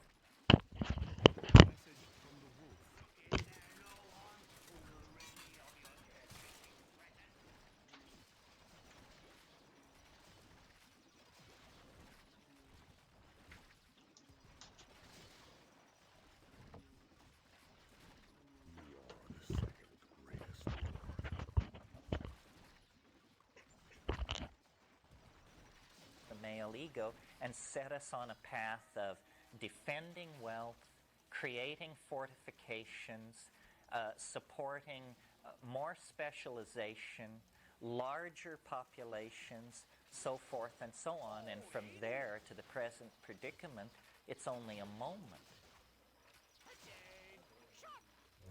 Pardon me? From that too, such, fear of losing your wealth, then constantly fighting to protect yourself. That's right. And also this idea of our land, because you want to hang on to this good cereal growing land, so it's yours, you say, and then you put a wall around it, and then you defend it, and so forth and so on. Well, yeah. Where do you see this going? Where do you see this break of nature and the provision that we've gotten ourselves, and how do you see it?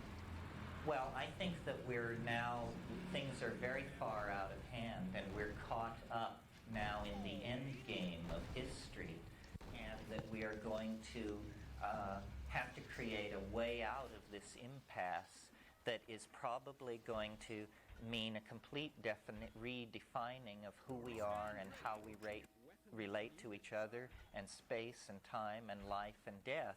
And it appears that technology is now the thing that is guiding us forward. We are not being led into the future by politicians.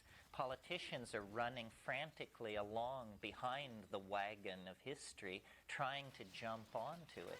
What is leading us, what's pulling the cart, is technology. And I think technology is the program of realizing the practical concerns of the imagination. And that really where we are headed is the imagination. It's a place.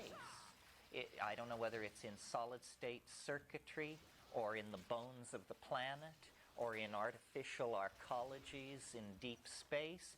The future will figure out the details, but we are close enough to it now that we can anticipate it. It's what the shamans always said was possible, a world of value and meaning lived in the light of nature.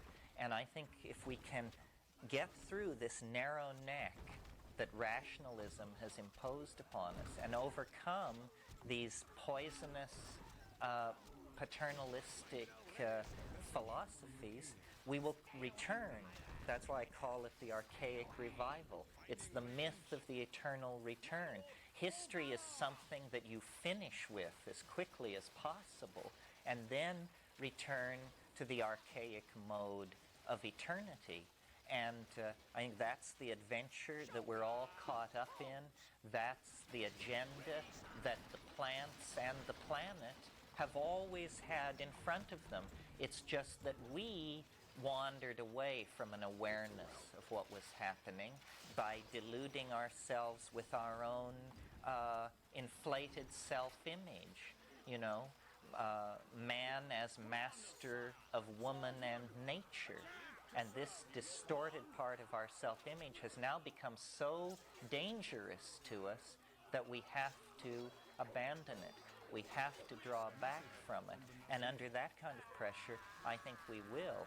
So, harking back to another question, the reason I do this and the reason I don't feel any great trepidation about it is because I believe that historical momentum is with us. This is what is destined to come to be. We are going to take control of who we are by taking control of the physiological and psychological foundations upon which the self rests. And that means the chemical re-engineering of ourselves into the state of Edenic innocence that was lost when we set out on the long trail of you know, the sword and the hoe, basically.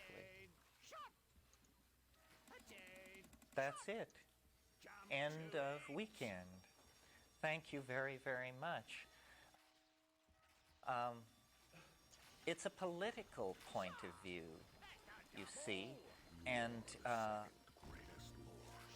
as a practical matter, there's no better way to succeed in politics than to champion the most out of it point of view.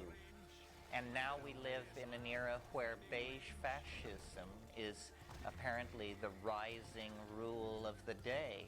Well, that means if you want to be on the cutting edge, you have to embrace something very akin to psychedelic anarchy, the absolute antithesis of the fascist state.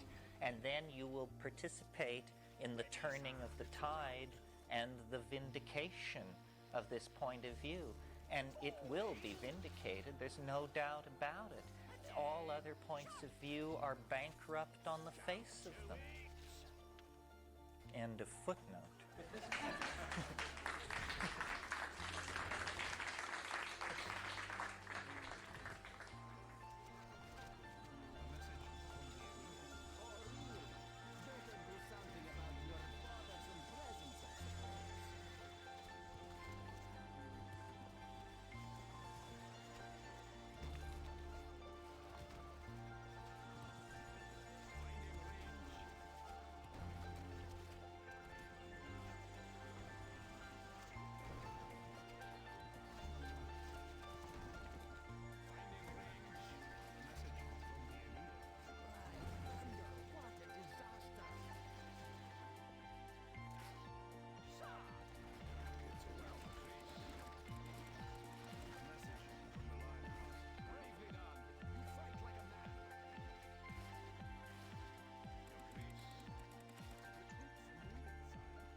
Say something to you. Now,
food. Let me explain what I mean. Most animals have a very selective and restricted diet. So consequently, whatever the chemical composition of that diet, over millions of years of exposure, the animal forms a relationship of adaptability to whatever its food source is. When an animal population becomes omnivorous under pressure on the availability of nutrition, suddenly the animal begins to test for possible food sources in the environment. Well, this testing for food sources in the environment introduces a vast number of mutagenic compounds into the bodies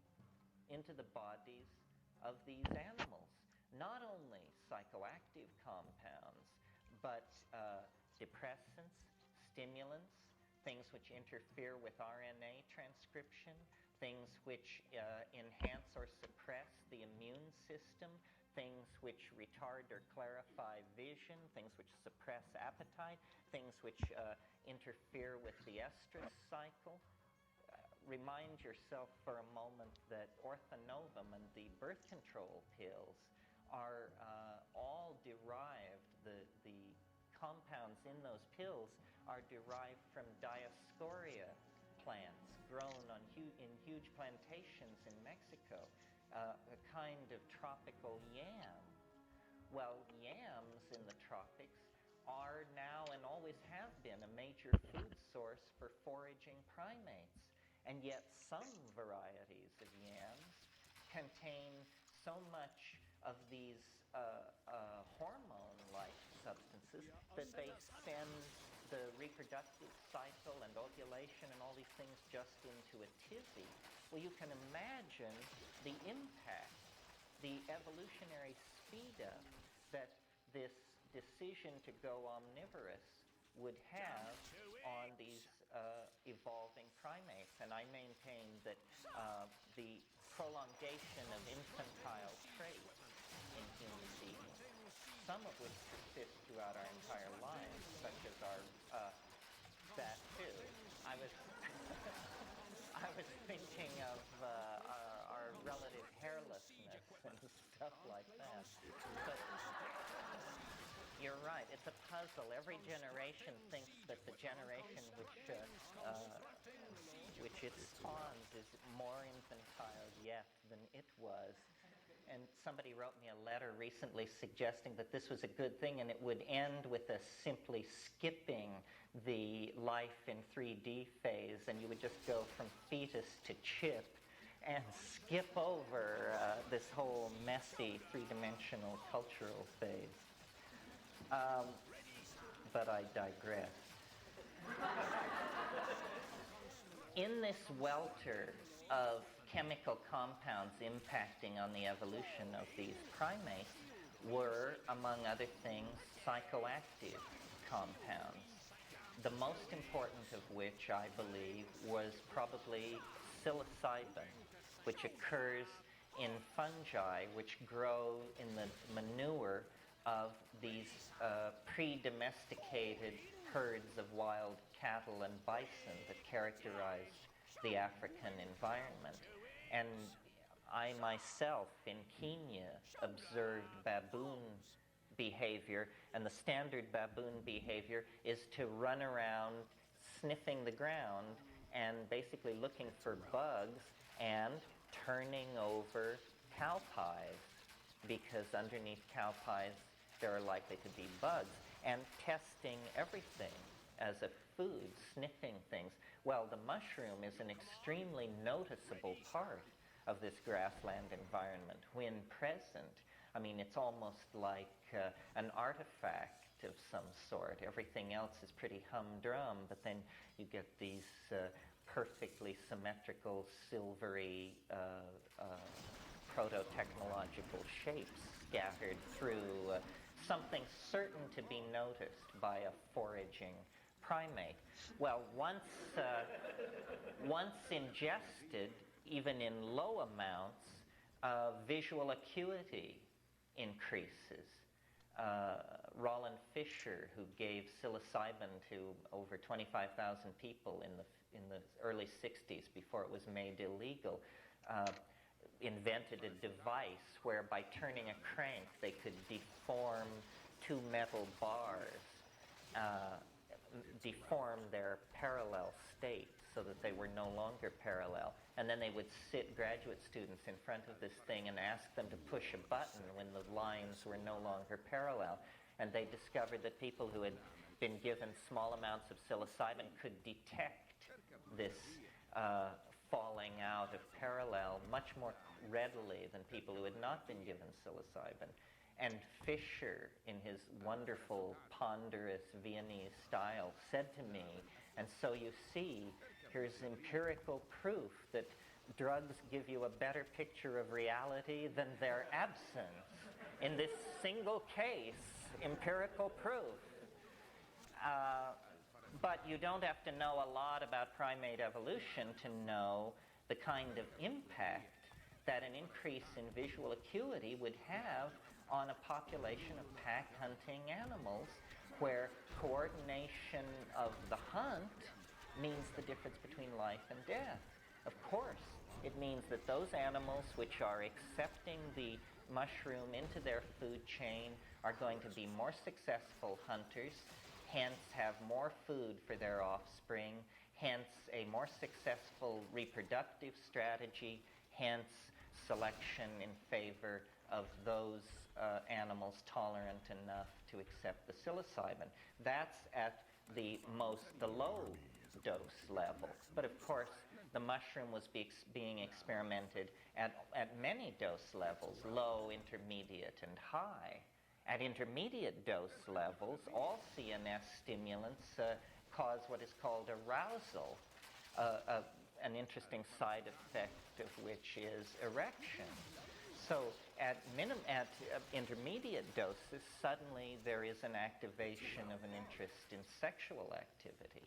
Well, again, this too contributes to a more successful reproductive strategy because those who copulate most tend to reproduce most in a natural population. So the first two factors, increased visual acuity and increased sexual appetite, both push the creode towards selection for those animals willing to admit these compounds into their food chain. But what is much more interesting then is the effect at higher doses, where something happens that we, for all our Cray 4s, space shuttles, DNA decoders, and so forth, are as in awe of and as bewildered by as those pack hunting primates on the plains of Africa 50,000 years ago. In other words, the psychedelic tremendum.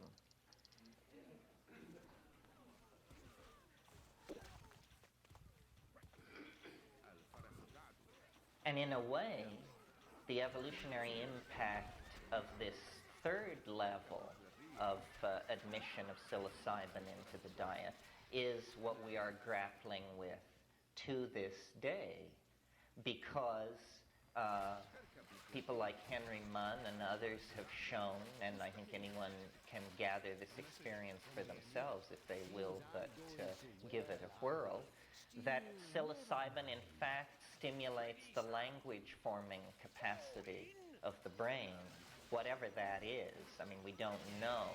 There seems to be a silent area of the brain symmetrical with Broca's area. And this silent area is heavily impacted by these psychedelic compounds, as is Broca's area. This is why glossolalia, spontaneous chanting, all kinds of cognitive activities related to language seem to be stimulated by these things. And one of the ideas that I would like to leave you with this evening is that these psychedelic compounds in the environment act as though they were enzymes, and an enzyme, to give you the definition, is an organic catalyst. A catalyst is something which speeds up a chemical reaction, but is itself not consumed in the reaction. And these psychedelic compounds catalyze that function, which we can most broadly label the imagination. In other words, the entire theater of cognitive activity, song, dance, language, meme, symbolic expression, all are stimulated by this indole pseudo-neurotransmitter present in the environment and potentially present in the human food chain. Now, there are two ways I think that you can go on this. One, and I'll follow both to their conclusions, I hope. Guide me back if I get lost. One way to react to this peculiar confluence of facts is to just breathe a sigh of relief and say, well, how fortunate. Because otherwise, apparently what you're saying is we wouldn't be here. And that's right. That's what I am saying, that there was this coincidental or apparently coincidental juxtaposition of synergistic forces which called forth then a tool-using, symbol-using, mnemonically oriented, self-reflecting kind of animal, an entirely different kind of creature than had ever been seen before. And the relationship which this creature had to this mystery was one of exploration and seamless immersion. And we do not stand outside of this mystery. In other words, it is trivial and insulting to talk about this stuff from the point of view of anthropology, because anthropology somehow assumes that it possesses the epistemic bottom line, when it is in fact some kind of hideously disgraced Cartesian social science that is just whistling past the graveyard. And that, in fact, we ourselves do not know what the psychedelic dimension is. Is it synesthesia? Is it somehow a piling up of sensory input unfiltered by cultural mechanisms? These are all reductionist models that have been tried by one school or another. Psychotomimetic means it's madness. That's what it is. It's just madness. It's immersion in the unconscious. It's dissolution of the syntactical machinery so that things don't make any sense anymore because the syntactical structures by which we mediate and recognize meaning have somehow been swept away. But the problem with all of these models is that it isn't that meaning has been swept away. It's that meaning is emergent, but the meaning runs completely antithetical to everything we've ever been taught or believe. In other words, it isn't an experience entirely of the dissolution of boundaries and the replication of some kind of chaos. It is rather the revelation of a hidden order, an order which cultural institutions seem to deny. Well, now, what is this hidden order which it reveals? It seems to me, and at this stage, basically what we have are the accounts of explorers. There is no academy of psychedelics. There is nobody who can slap you down and count you wrong. But it seems to me that what it argues is at least that nature is animate. At least that somehow spirit is not merely a metaphor. Spirit is a fact that we have somehow been culturally deconditioned to perceive. And so the model of the world that we inherit from our immediate ancestors, which is the Cartesian, mechanistic, materialistic world of matter, energy, angular momentum, and charge, the world of science, is actually shown to be simply a cultural fiction, simply some kind of convenient illusion that allows money-making processes to go on. I mean, it's basically an attitude of, we know enough about reality to make money. What else do you need to know? To ask deeper questions is just going to spoil the party.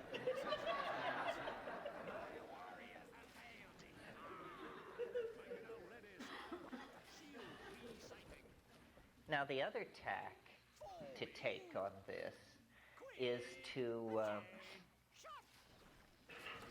not see the presence of these psychoactive alkaloids in nature as simply fortuitous, but to instead see some order, some plan in all of this.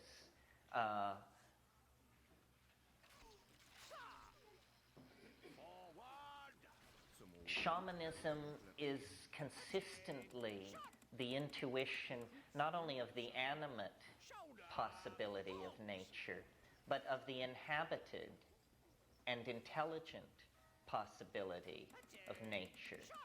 That shamans, visionary shamans, actually come and go from a world of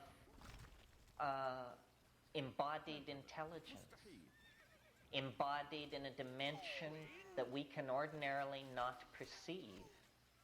And this is strange news and hard to get the word out because the cultural expectation mitigates against it so entirely. We are willing to grant the possibility that certain very exalted people, having placed themselves under the tutelage of a few very select lineages, may, after years of ass-busting work and dedication, be led into at least the antechamber of the possibility, of the shadow, of the mystery. But we are not prepared to deal with the possibility that 40 seconds away from any given point in time, you can dissolve yourself into an inhabited nearby dimension filled with animate intelligence and raging alien orgasmic beauty. And yet this is so. This is so. And it does not require what is ordinarily thought of as spiritual discipline. What it requires is courage, which is rarely ever called into practice around the ashram and the zendo.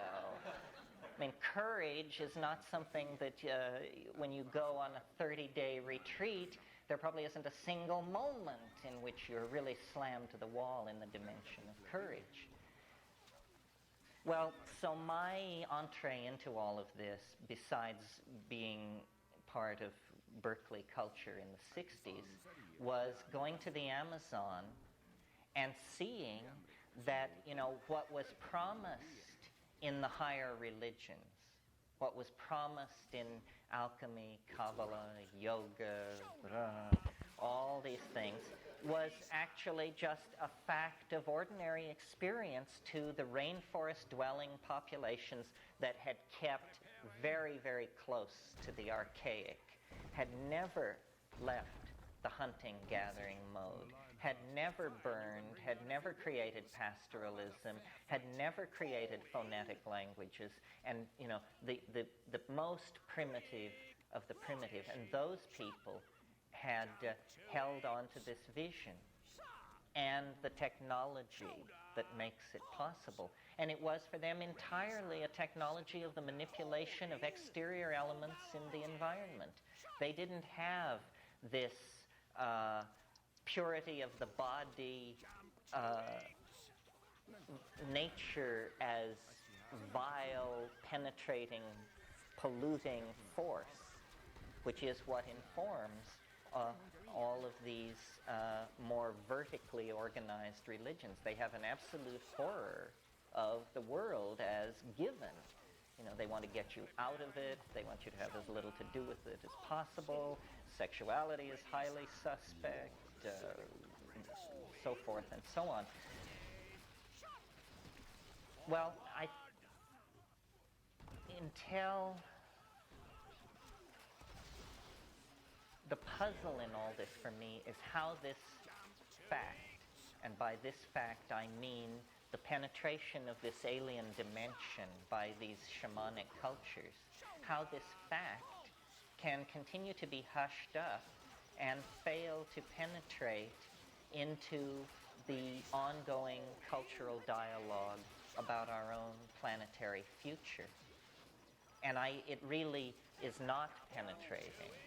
I mean, this may appear to be a crowd, but there are billions who know nothing of what we speak.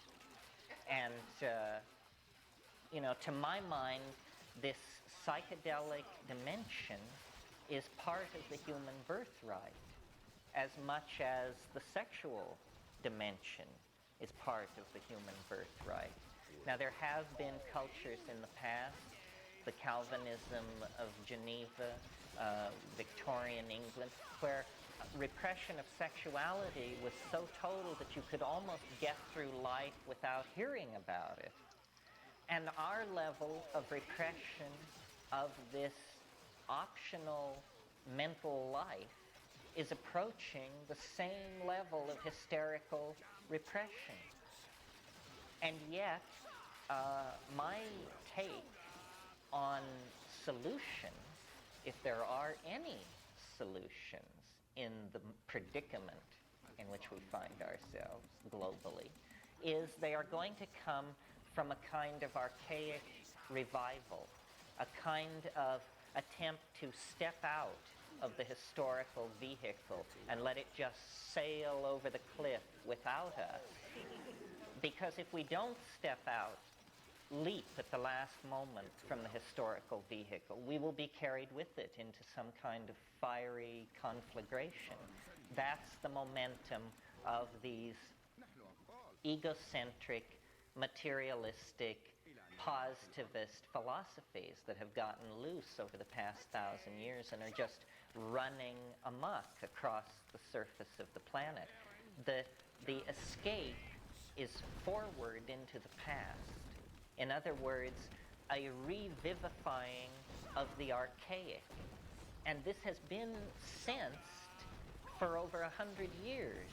I mean, people like L'Entremont and Alfred Jarry in the arts, and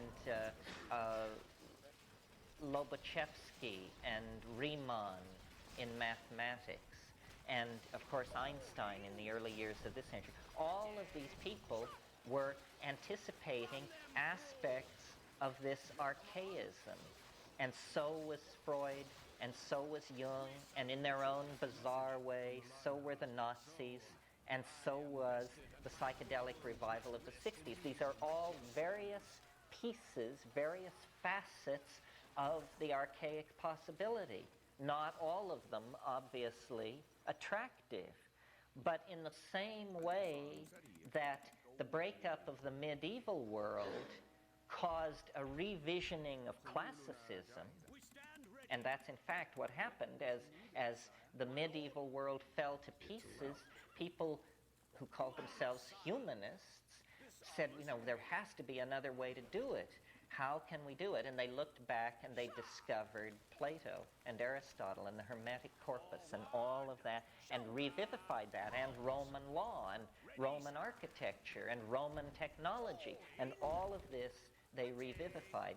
We face a much deeper, more global crisis, and the only common past as a global culture we have is 15, 18,000 years old. The flowering of the Magdalenian era, before the loss of the partnership society, before the coming of the Tanged Point techno-complex, before the fall of Mycenae, before, in what mythologically we call Eden. But the centerpiece, the watch spring that drove the machinery of that ancient culture was the psychedelic experience as mediated by plants.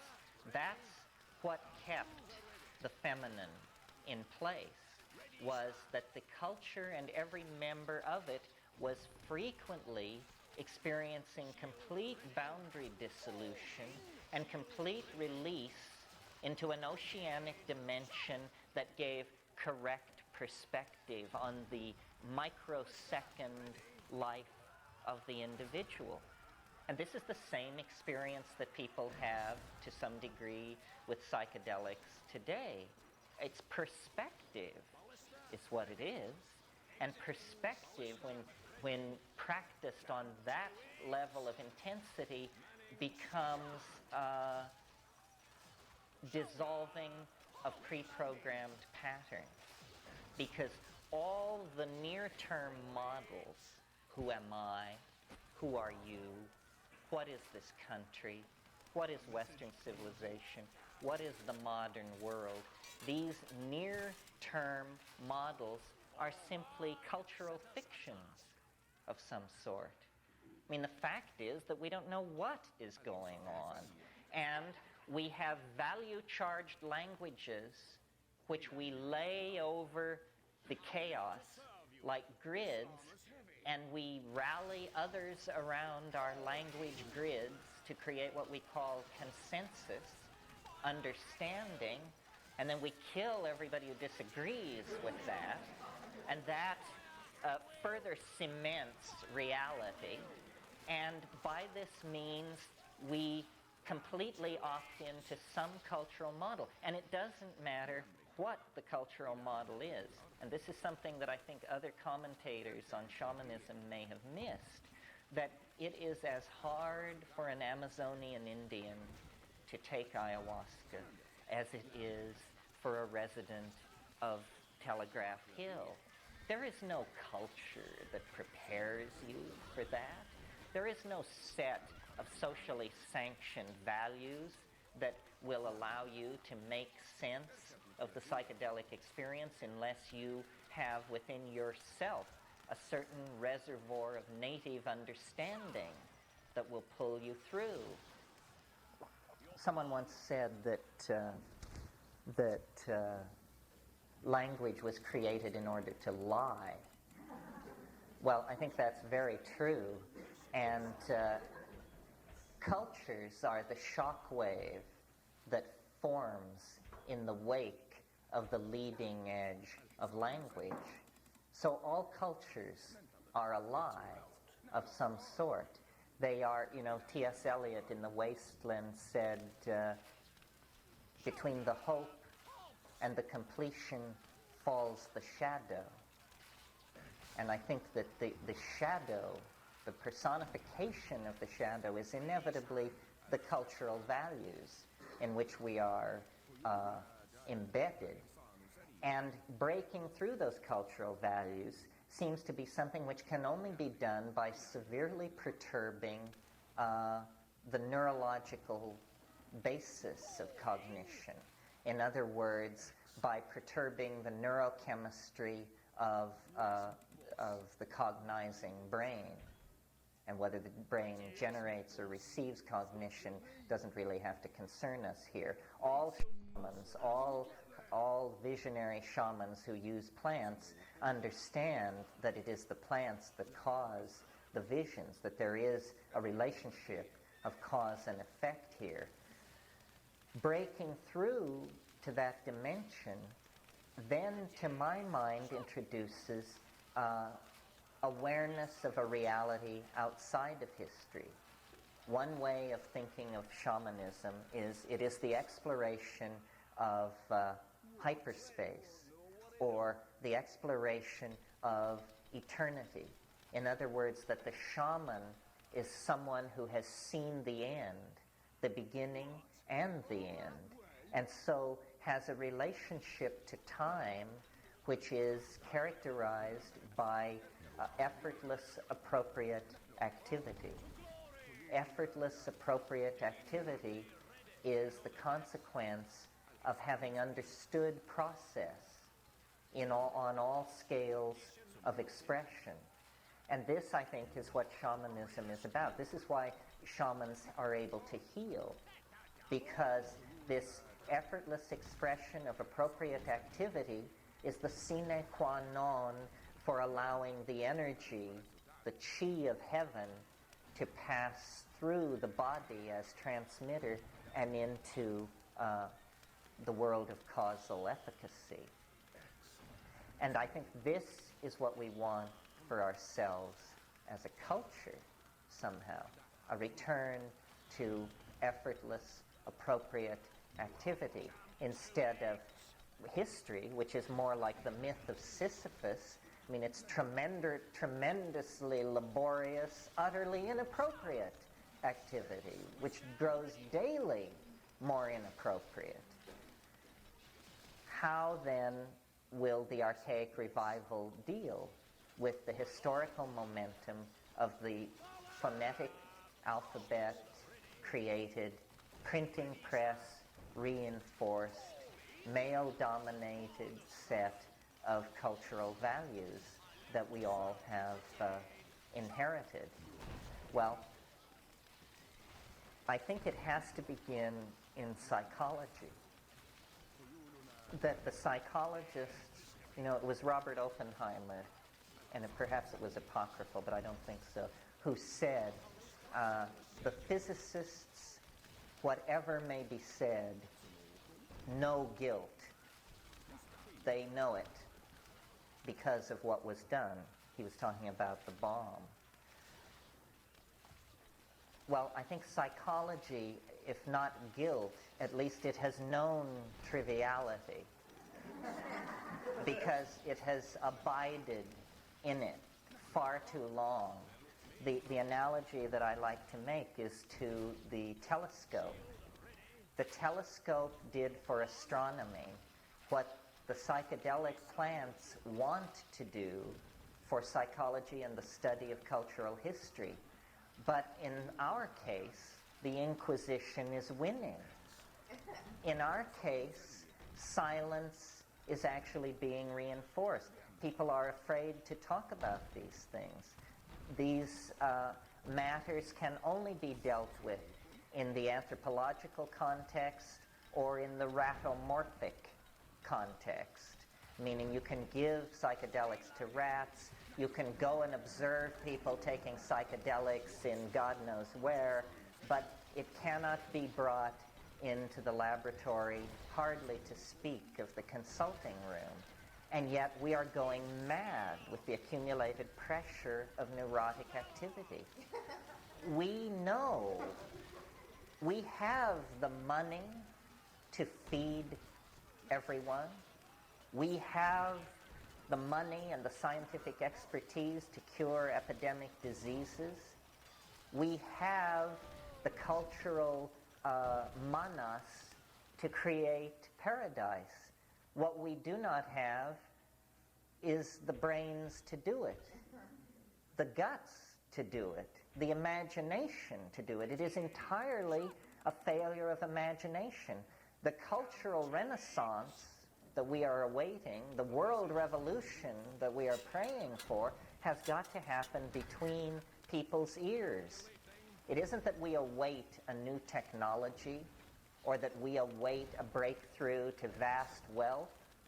It's that we await a breakthrough to moral decency, to imagination, to pragmatism, to a vision of the bankruptcy of ideology. This is what we're waiting on. Well, way back in the middle 60s, when the psychedelic thing in the form of LSD was getting rolling, they settled on, at first, a phenomenological description of these things. They were simply called consciousness-expanding drugs. No one has ever seriously challenged this assertion that these psychedelics they expand your peripheral vision, trivial thing, but measurable by ophthalmologists. They increase your visual acuity, also measurable. They inspire linguistic activity, managerial envisioning of the control and projection of process and flow and complex activities. In other words, they synergize all the functions that we associate with consciousness. And consciousness is what we are lacking. And it's always shocking to me to realize how much consciousness we are lacking, because I go from one egghead watering hole to another, I mean, if not CIIS, then Esalen, then something else. But, let's bear in mind that 22% of the American people believe that the sun moves around the earth.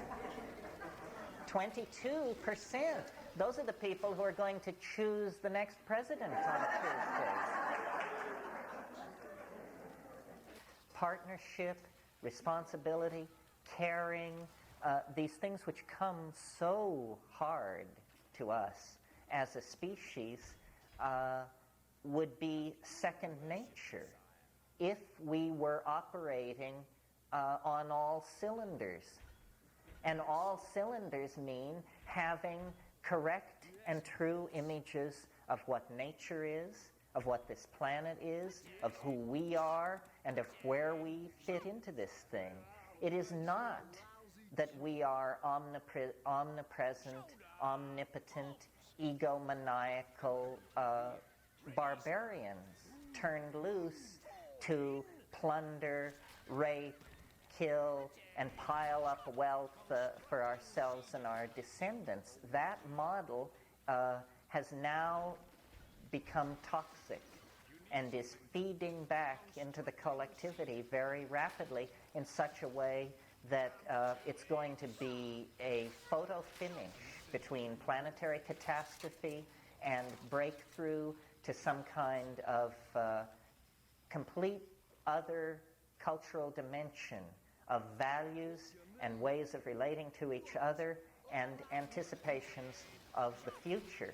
Now, traditionally, societies have used the hyperdimensional nature of the psychedelic information field to navigate themselves into the future. By stifling that capacity in ourselves, we are turning ourselves over to people who will navigate the culture using a rear-view mirror. That's really what they are doing. I mean, the politician ideologue, which is the old style, is pitted against the pragmatic shaman manager. And the political ideologue always navigates from the past, because ideology is the legacy of the past. Pragmatism is where you just deal with situations as they come up in a way that seems equitable. And there is now a global consensus for this kind of equity. Everybody knows that racism is a bad idea. Even the people who practice it feel defensive about it. It is indefensible. Whether you practice it or not, it is indefensible. The repression of the feminine is, I think, indefensible. A larger number of people feel guilty about it, but a larger number of people are practicing suppression of the feminine. But nobody actually nobody gets up on a soapbox and preaches suppression of the feminine. I suppose that's going too far in this monkey pack. But it is absolutely an insane point of view, trumpeted only by people who would probably willingly self-describe themselves as fanatics. So there is, you see, a consensus about human values, even where human values are betrayed. And that consensus, global consensus on human values, is the place to begin to build. And the model that is most inviting, that holds the greatest promise, is the catalytic model that places a revisioning and a re-understanding of these psychedelics center stage. The reason for this is, as I said earlier, they are catalysts. We don't have 500 years to straighten this mess out. We are caught in some kind of technological singularity. We are in a vortex of cultural change like nothing that has ever been seen on this planet. And anyone who talks about long-term solutions doesn't understand the depth of the crisis. There are no long-term solutions. There have to be short-term solutions, because there is only a short term. Because history has ineluctably set in motion processes that cannot be stopped, like the extraction of metals from the planetary surface, the expansion of population, the extraction of petroleum byproducts, the dissolution of the ozone in the atmosphere, the clearing of land, the rise in carbon dioxide levels. It's very, very hard to imagine a scenario where old-style solutions will have any impact on these things. I mean, does someone seriously believe that committees of scientists, managers, and capitalists are going to, at the last minute, pull this out of the fire? I don't think so. I think that rather we are being thrown back on our own devices. There is going to have to be a radical transformation. That means it's going to come out of the bone and sinew of the species. It is not going to come out of the software, the languages, the philosophies, the manipulatory theories. It's not a software fix we're talking about. It's a hardware fix. And no less venerable commentator on culture than Arthur Koestler concluded after a lifetime of dealing with these problems that probably the only serious solution was some kind of chemical rewiring of the monkey, that we were simply too aggressive, too into hierarchies, too into enforcing male dominance with violence in child-rearing situations, so forth and so on. Well, I think that this self-medication into sanity should not be turned over to the drug designers and the pharmaceutical companies, God forbid, because what they will give us are tranquilizers or antidepressants. That's not what we need. What we need is a morphogenetic field amplifier that plugs us into the ecological scream that is emanating from the planetary ecology, which is imperiled.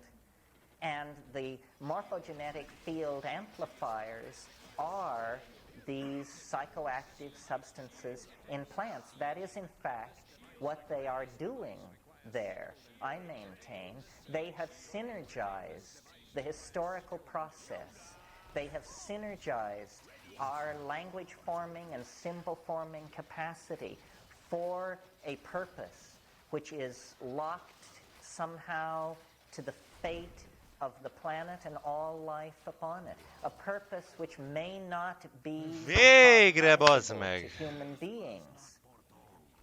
In other words, it is nowhere writ in adamantine that we are to understand the role we are to play.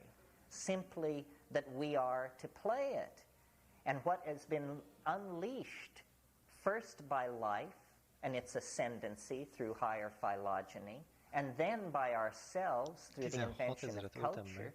what has been released on this Állítólag. planet is language, self-replicating, self-imaging codes running wild. First, the hardware codes of the DNA, which create proteins, and then the epigenetic codes, the codes that are formed by books and paintings and song and dance, and finally the cybernetic codes, which Nem gondoltam volna soha, bazd meg, hogy effektíve 3 óránba fog telni az utolsó misszió. A lényeg, hogy szórakoztató volt, az úr legyen veletek. És minden jót kívánok, még találkozunk, még van egy Stronghold Crusader Extreme, amit végig kell vigyünk. Na csöztök!